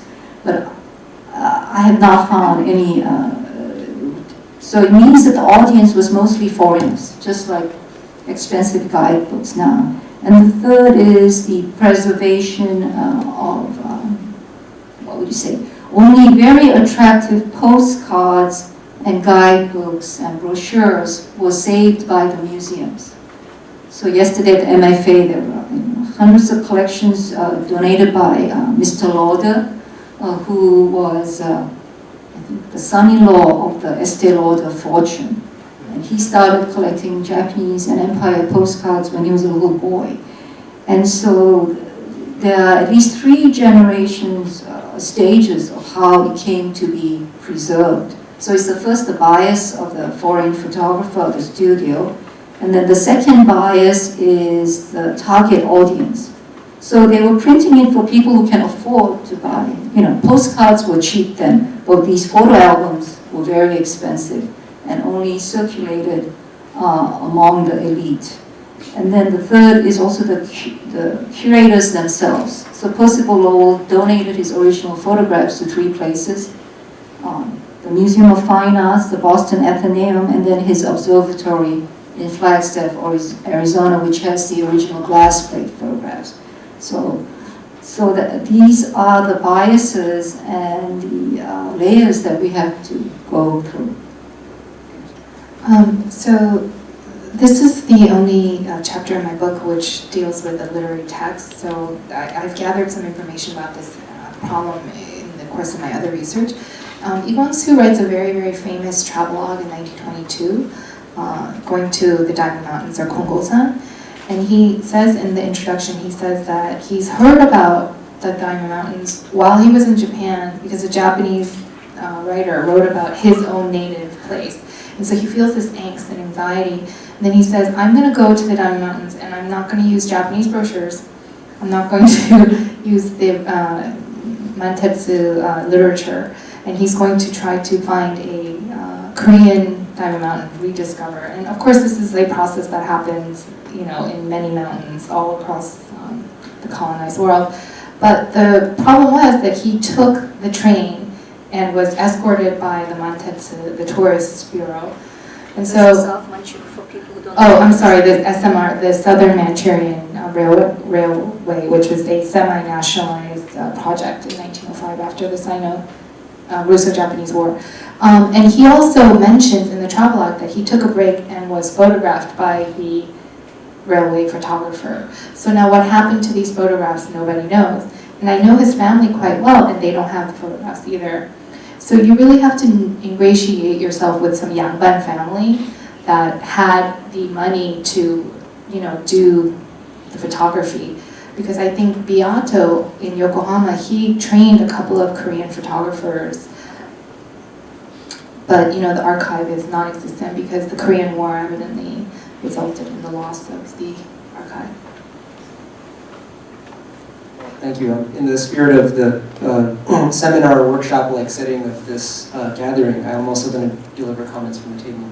And just wanted to echo Alice Tsung's admiration for the 2 papers.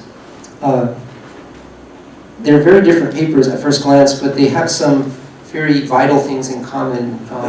Both show how, from very different perspectives, the mechanism by which this deluge of visual culture, visual artifacts generated by reflecting a Japanese colonial imperial gaze, and the literary cultural representations of colonial elites like Lee Kwang-soo, how they both appropriate Seoul, old Seoul, in particular, in specific ways, and also both present a kind of aspirational representation of the city, and both have very, both kind of have a very nice way of diagramming or spatializing the metageography of Seoul within a Japanese colonial empire, perhaps in Professor Hyung-il Pai, Prof. Pai, as the organizers have been referring to, as a kind of radial diagram which fans out from the imperial center, Tokyo. but within which you have all of these movements of political entities, cultural intellectuals, and tourists in something like, to appropriate a common phrase, vernacular globetrotterism, or something like that, which is very oxymoronic. A lot of these terms we deal with are very oxymoronic. Whereas in the case of Ellie Choi's paper, it's very much kind of nested enclosures in which are replicated the kind of center-periphery or hometown capital relationships within Seoul itself that exists between Seoul and Tokyo, between one node within the empire and the purported center of an empire. But what I wanted to ask was to put the two papers into a kind of dialogue and flip, how should I say, just as a thought experiment, try to ask one to address the materials that are used by the other in addressing this issue of space and subjectivity in colonial Seoul, which is what are the possibilities for reading, when you look at the photographs, the travel photographs, the albums, and the postcards,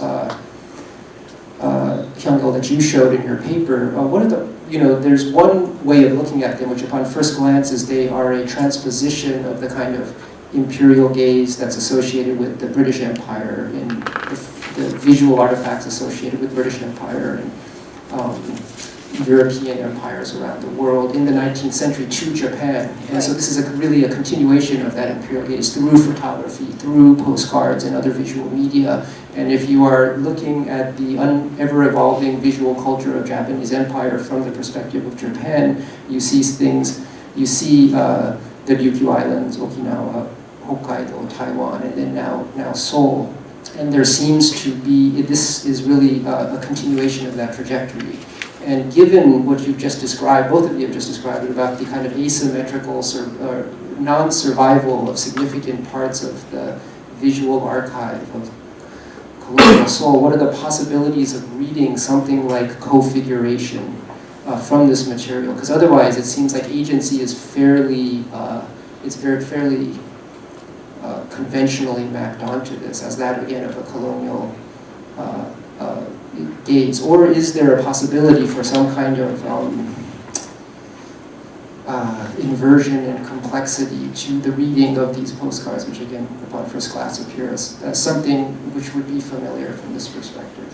And by the same token, I guess I wanted to ask Professor Choi, such a complex, remarkable subject that you described, articulated really beautifully and heartless, and and this kind of bizarre aspirational ninja subjectivity that's located wherein, what are the possibilities of imagining that same subjectivity as unfolding in the visual culture of the period?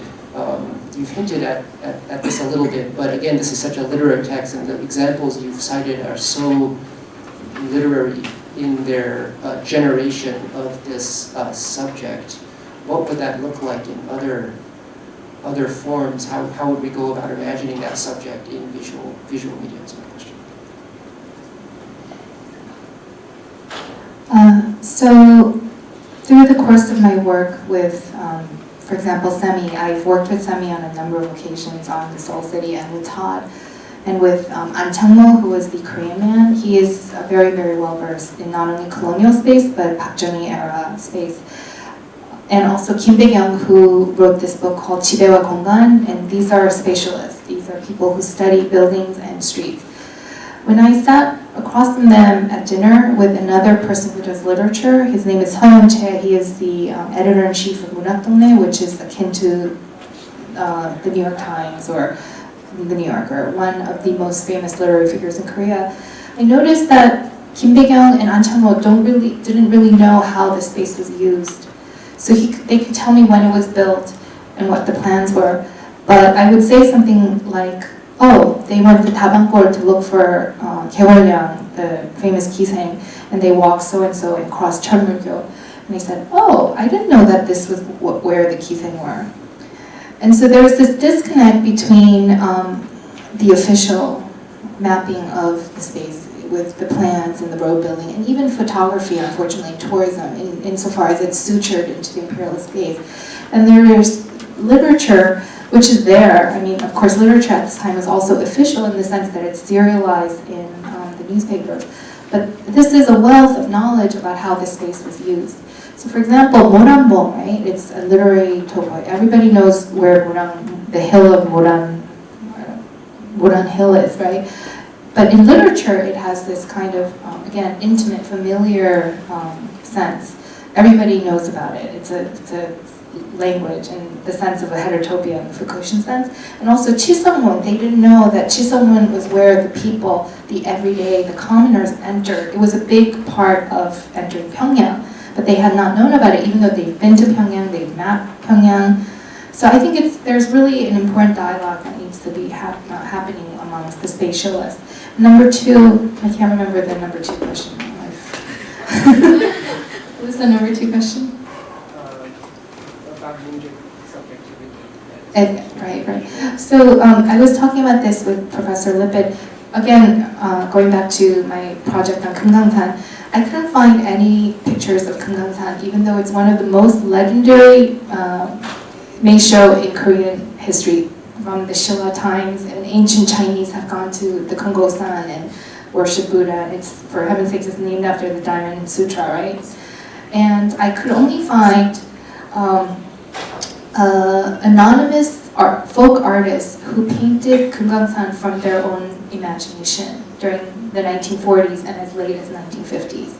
So these are people who've never had the money to go to Kumgangsan, but they have painted it in the traditional way in the modern period. And that's as far as I could go in terms of visually, from the local perspective, trying to frame the space, except for literature. I think literary accounts are quite powerful. Okay, I don't know whether I can make this brief or not, but I guess the current word for what Professor Lippitt is describing is generally referred to as self-orientalism. So at about the same time in Japan, what would you say, the tourist industry was already quite well established. And so the JTB, the Japan Imperial Railways, and then the steamship companies, the Japan Mail Steamship Company, Osaka Steamship Company, they're now combined. They're called the Mitsui OSK line. They had commissioned famous novelists like Natsume Soseki, who traveled to Korea, Manchuria in 1909 and serialized his travelogue. And then even earlier than that, there was Ogawa Kazumasa, who was the most famous photographer, and he studied in America. And in order to understand the tourist industry and this kind of mass media is, before they are artists, they are businessmen. So they all learned from Felice Beato, and also catering to the customers as the globetrotters like Isabella Stewart Gardner, and then all the curio collectors like Bigelow, Fanolosa, and even Okakura Denshin himself. They were all targeting the, the curio collectors, antiquarians, and the globetrotters' gaze. And so this was the genealogy of the self-orientalism tendency is continues in the 20s and 30s when printmakers like Kawase Hasui, his originals are some in the MFA, and then there was a young man named Yoshida Hatsusaburo. He called himself the Hiroshige of the Taisho and Showa period. He was based in Kyoto. And so Kyoto at that time was already the pleasure grounds of movie stars like Charles Chaplin. I think Marlene Dietrich visited. And so getting that geisha reception and treatment, the VIP treatment, was part of the whole Oriental package. And so they commissioned these, printmakers to travel around the empire sketching and printing, and they had shows in department stores like Takashimaya, as well as They had shows in department stores in Korea as well as Taiwan. And then they also, I guess, educated the new generation of artists in Korea with their, and same in Japan, they had, I think starting in 1927, they had an annual art exhibition in the fine arts department. And many of them who studied in Tokyo came back to Korea and started drawing this, what they call hyantosek, is these, was it, local color.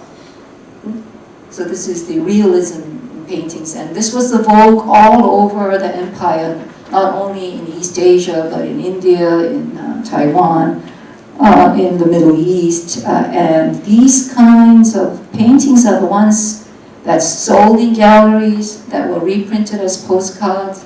And then I went to a famous local color painter from the 30s, Lee In-sung, and he had his exhibition at the Korean Museum of Modern Art. It turned out he was a great postcard collector, and he had collected postcards of Gauguin's Primitivism, Picasso in his private collections. And so by that time already, this kind of local color, Orientalism, Primitivism was the fad. So everyone was imitating each other. And so I don't think this kind of phenomenon was unique to the Japanese empire. Thank you. One thing that's quite different about this issue of self-orientalizing between Korea and Japan is that Koreans, until recently, until the 1990s, actually have refused to be orientalized. They have been orientalized, but this notion of reinventing tradition is something that was translated as late as the 1990s, because Korea did not have the full bellies to look back in the past and reinvent it. So you're seeing all these preservation movements.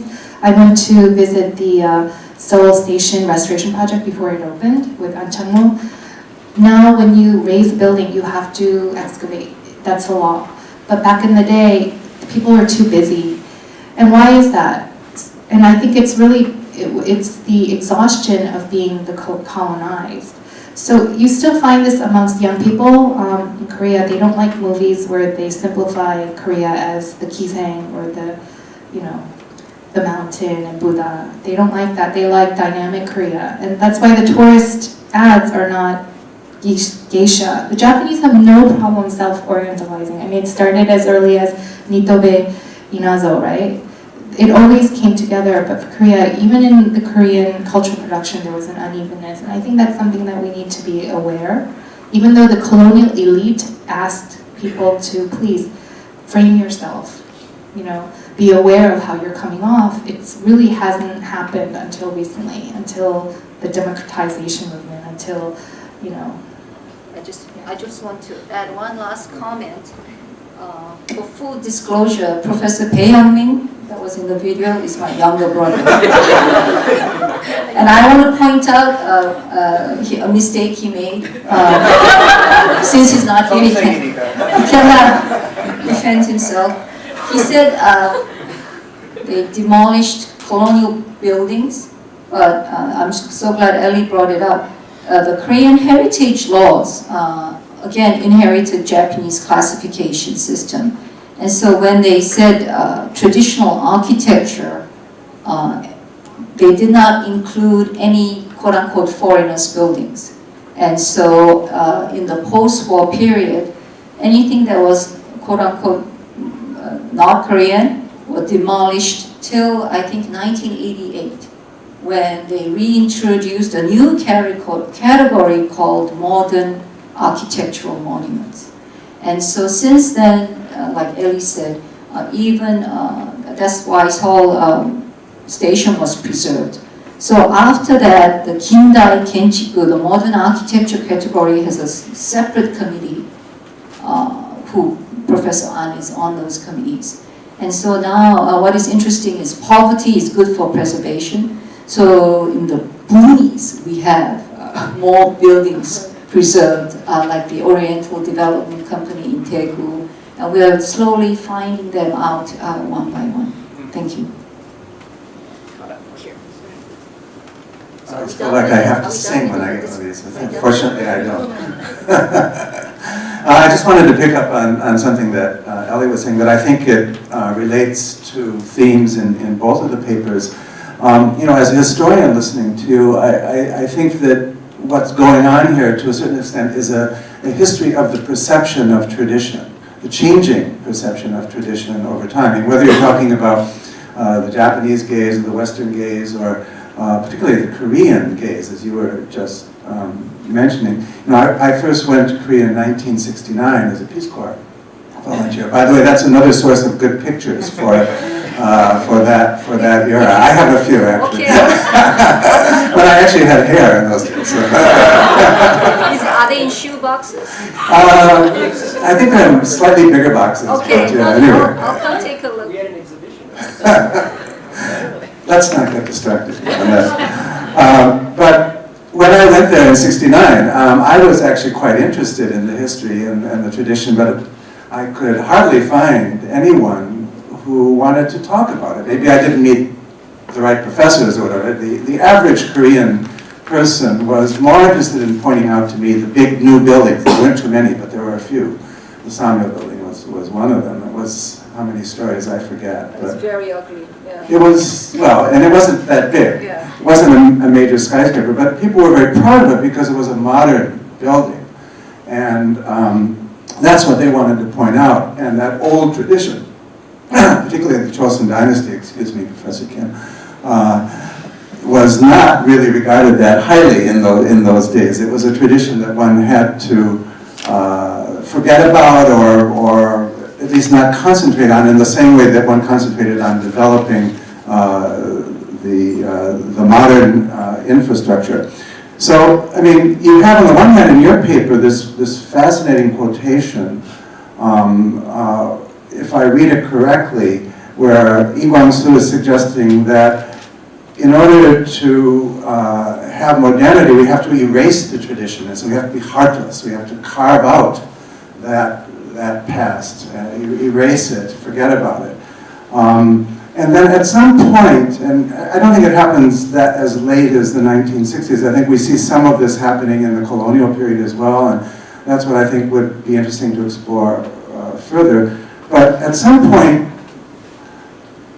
tradition becomes something that you must have, actually, to be modern. And so the two come to be linked in a fundamental way. And there's an interesting historical process there that I think is actually quite complicated, that maybe if you have any thoughts I'd like to hear about. So,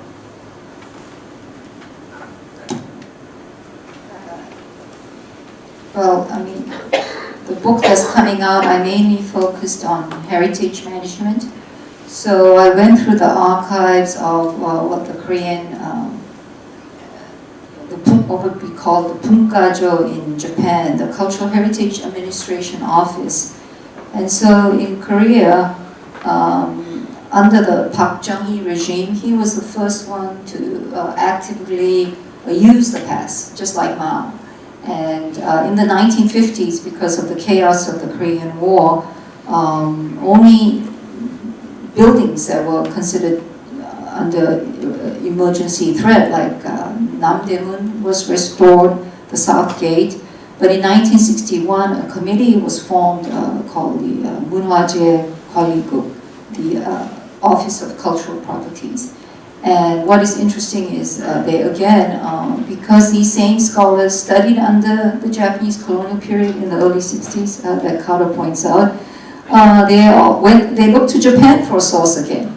And so even the intangible cultural properties is a copy of the Japanese living national treasure system, the Ningen Kokuho system. So even in the post-war period, the legacy of Japanese aesthetics and traditions and classification system still continues to this day.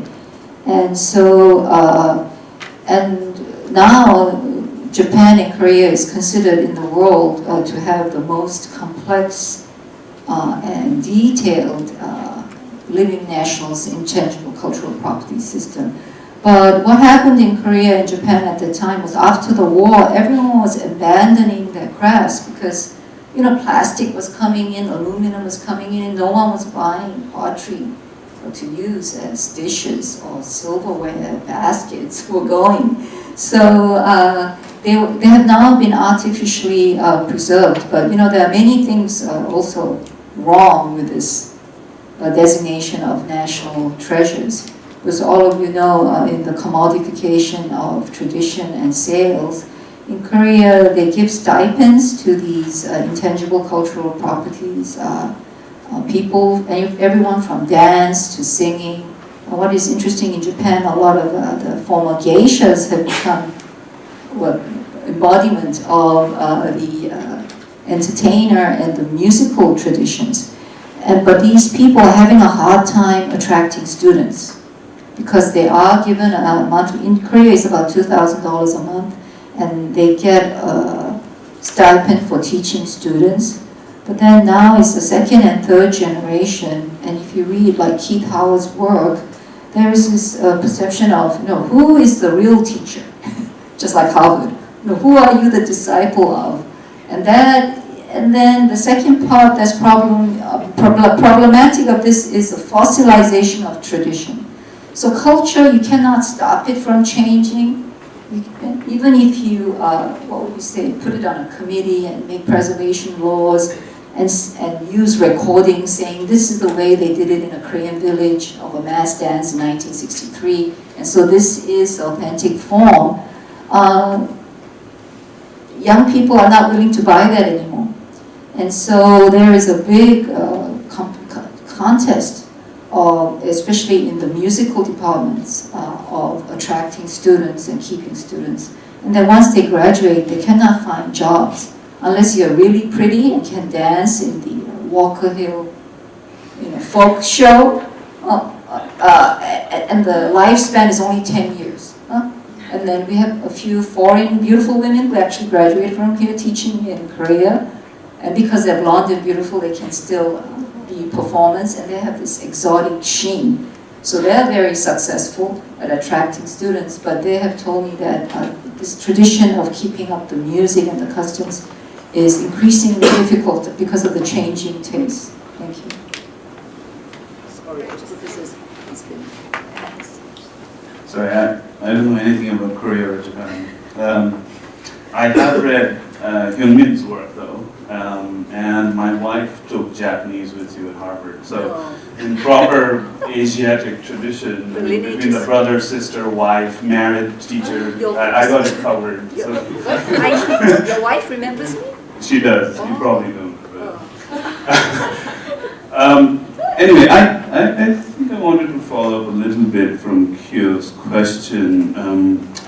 I see a little bit of a tendency in the writing. I mean, I loved both the talks, but it seemed to me that on some broad level, you guys are trying to settle the question of where tradition is in this story.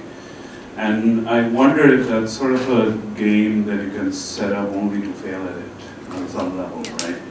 I mean, I was, Professor Pai, your staging of all these photographs, read them, if I may, as a kind of well-instantiated example of power in place. I mean, this is, but I was really taken by this this weird picture, the picture of the trip to Kaesong, this one, if any of you can see it. This one, right? Yeah. And this begs the question of the photographer for me, because was he not allowed on the hill? Did he? I mean, this is like they're all coming down and nobody's really posing, and you'd be like, so the status of the photographer and who stages the photographer, who stages the scene, is something that I think there's a sort of counterfactual here that is being staged that perhaps warrants some kind of query, because you're talking of different classes of people. I mean, you're talking of the elite woman traveler, the person who is the sort of the who's also a legate, with the government, and then we're talking about commercial photographers and so on and so forth. So it seems to me that to sort of collapse all of those into a problem of tradition and modernity sort of begs, further disintegration perhaps into a lot of other things that may be going on. And I'm sure you worked on this, but it seemed that photograph for me was totally weird and I know. really stood out from everything else. So I've been trying to find information on these photographs because, by the way, right after these photographs were taken, Ito Hirobumi was assassinated in a famous incident in a heartbeat train station by a patriot. So these are some of his last photographs. But recently, a collector in Japan who was close to the royal family while they were in exile in Japan donated the original sets of photographs to a museum, the E-Royal Museum in Korea.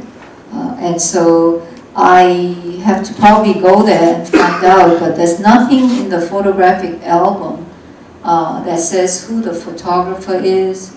But I have a feeling the person probably came from Tokyo because this photo album was jointly published at the same time in Tokyo and in Keijo, in Seoul. So they were all sharing, I think, the same set of negatives, probably. And the photographs there range in time through many decades. And so this 1909 photograph was part of a 2-month tour that Ito Hirobumi and the E-Royal Household Agency collaborated. And Christine Kim, I think she's a Harvard product, has written an article on this imperial tour. Basically, I think Ito Hirobumi, who studied in England, was imitating the Victorian imperial tours where Queen Victoria toured the colonies. And usually, even in England... Prince George. Yes, but this is before, yeah. And so when they toured the colonies, they would go to famous places and take the commemoration shots. And so here they're addressed to the Nines, I believe. And then, but I don't know why, I cannot remember from the article why they chose the winter months to tour the provinces, but they deliberately toured the northern areas of Korea, and according to our article, it said that the northern areas of Korea were very rebellious. So at this time, there was still anti-Japanese guerrillas fighting in the hillsides. It seems like a very, like running away or getting, I mean, it's Right. interesting that they're not going up and Right, coming right. down. So according to Christine Kim, instead of inspiring pro-Japanese feelings, Korean citizens came out and started waving the Korean flag. So it backfired. The imperial propaganda campaign backfired. And instead of making the royal family and king and the governor general Ito Hirobumi more popular, it showed the sad decay and the loss of power of the royal family, who were paraded like puppets. And the Korean the peasants, even the peasants, understood. They had originally been drafted to wave Japanese and Korean flags, but they ditched the Japanese flags and started waving the Korean flags. So sometimes, you cannot choreograph everything, even if, so there's a huge entourage and there's a huge military presence. I think they were there to stop the crowds from rushing in. This is just my estimation. Thank you. Okay, I just wanted to say something kind of responding to Arundam's comment. So my project is actually about the complicated ways that homecoming or tradition is not stable. And I just need to, and for the specificity of Korea, insofar as Korea is divided in North and South, I think we will always be haunted by the specter of class, in a sense that Tagore and Gandhi didn't really have to deal with. And when I read the Indian post-colonial scholars, we talk about Ashish Nandi and of course Chakravarti and all of this, but there isn't this stigma that's associated with tradition. Maybe there is. And of course you get into discussions of Indian fascism and yada yada yada. But in Korea, until recently, in the literary world, those writers who dared dealt with tradition were kind of tainted, and they were not embraced by the people because the Minjung would disavow them. And of course the Minjung, the people, embraced tradition in their own ways through folk plays and talchum and the people's tradition. But it's only recently that popular writers are free to talk about, for example, Lee Sun-shin, the general who vanquished Hideyoshi invasion, and those people during the colonial period and even the post-war period who dared to glorify these people in this Thomas Carlylean way were kind of labeled as tainted. And I think the reason is the Japanese articulated Korea first, and in the sense that Carter does about how in 1960s the Koreans did not have the peace of mind to recognize the beauty of their own tradition. And Lee Kwang-soo bemoans this constantly. And so there is this very sensitive tradition and class tension that I don't really know is such a part of the Japanese relationship to tradition. And even today, those writers, so Kim Hoon, who wrote this very famous book on the General Lee Sun-shin, which was made into a very, very famous historical drama, he wrote another one about Namhan Sansong, which is about the Qing invasion of Joseon Dynasty, and he was criticized in the literary world for becoming a traditionalist and being a fascist and totalizer in 1999. So there is this kind of class issue still going on. I think we need to recognize that.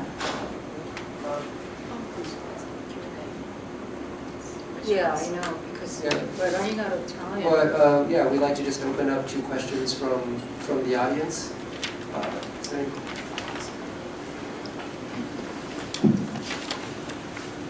Hi. I have two questions. One's for Professor Pai. I'm not an architecture student or anything, just layman. I wasn't sure what your fallout was really. I mean, I was hoping that you would develop how historical Korean tourist monuments are erased and commoditized and monetized, then and now, especially by modern day Korea, especially, in what ways do Korean media companies monetize on the subjective picture of authentic Korea? Also, I think it's particularly interesting how sorry, I'm a little nervous. I have fear of public speaking. Also, how Korean tourists abroad tour other historical monuments, and how they always travel in groups. They feel like they always, no matter where they go, even Nepal, they have to eat Korean food, and I just think that would have been an interesting development from your paper. And my other question is for you, Professor Choi. Are you at all concerned with the sort of complicit patriarchal and misogynist background that sets the stage for the novels you talked about? That is the place of women as a symbol of two different options or spaces in which a man can navigate or choose between. It seems that he just redoubles the oppression towards women. I do have to disagree with you that Koreans don't self-orientalize. Also, I don't know if I heard this right, but did you say that Gandhi didn't have to deal with class? No. Those are my questions. I'm sorry if they're kind of belligerent sounding, but I'm not supposed to be. No. Gandhi, of course, had to deal with class, and there's a book called by a man named Chatterjee that you should read about Gandhi and class and all of this. Gandhi disavowed Western Enlightenment project in a way that Lee Kwang-soo was never able to. He went to, now I'm speaking about Gandhi and I don't know anything about it. My other questions are way more. Yeah, so Lee Kwang-soo was, yes, a chauvinist bourgeois nationalist, and this novel tends to objectify women as a means for Bildung. And actually, at another conference that I presented on, Fred DeBerry and I talked about this. However, he was also very complicated. Some people think he's gay. There's a lot of, there's like kissing nipples or something in this book. There's when he first comes up to Pyongyang, he is attacked by another man. So there's a lot of homoerotic tension, and he believed in free love. So this book is about what I'm trying to, and I guess I failed, it's about the projection of nation as a chauvinistic trajectory that's imploded on this place called Seoul, or Hanseol. So that, now I've forgotten everything else. Can I just interject on one thing? Sure. I mean, just to take up a point. Yeah. I mean, the figuration of rape as the thing that, you know, the woman left behind, or the choice of Sure. the past. This is actually so prevalent. Of course. I mean, right from 18th century European literature to Indian literature and so on and so forth. So, for those of us who are interested in gender, I mean, this is not something that we pass over, because I mean, it's not coincidental Right. that the woman left behind is also raped at the same time. Anyway.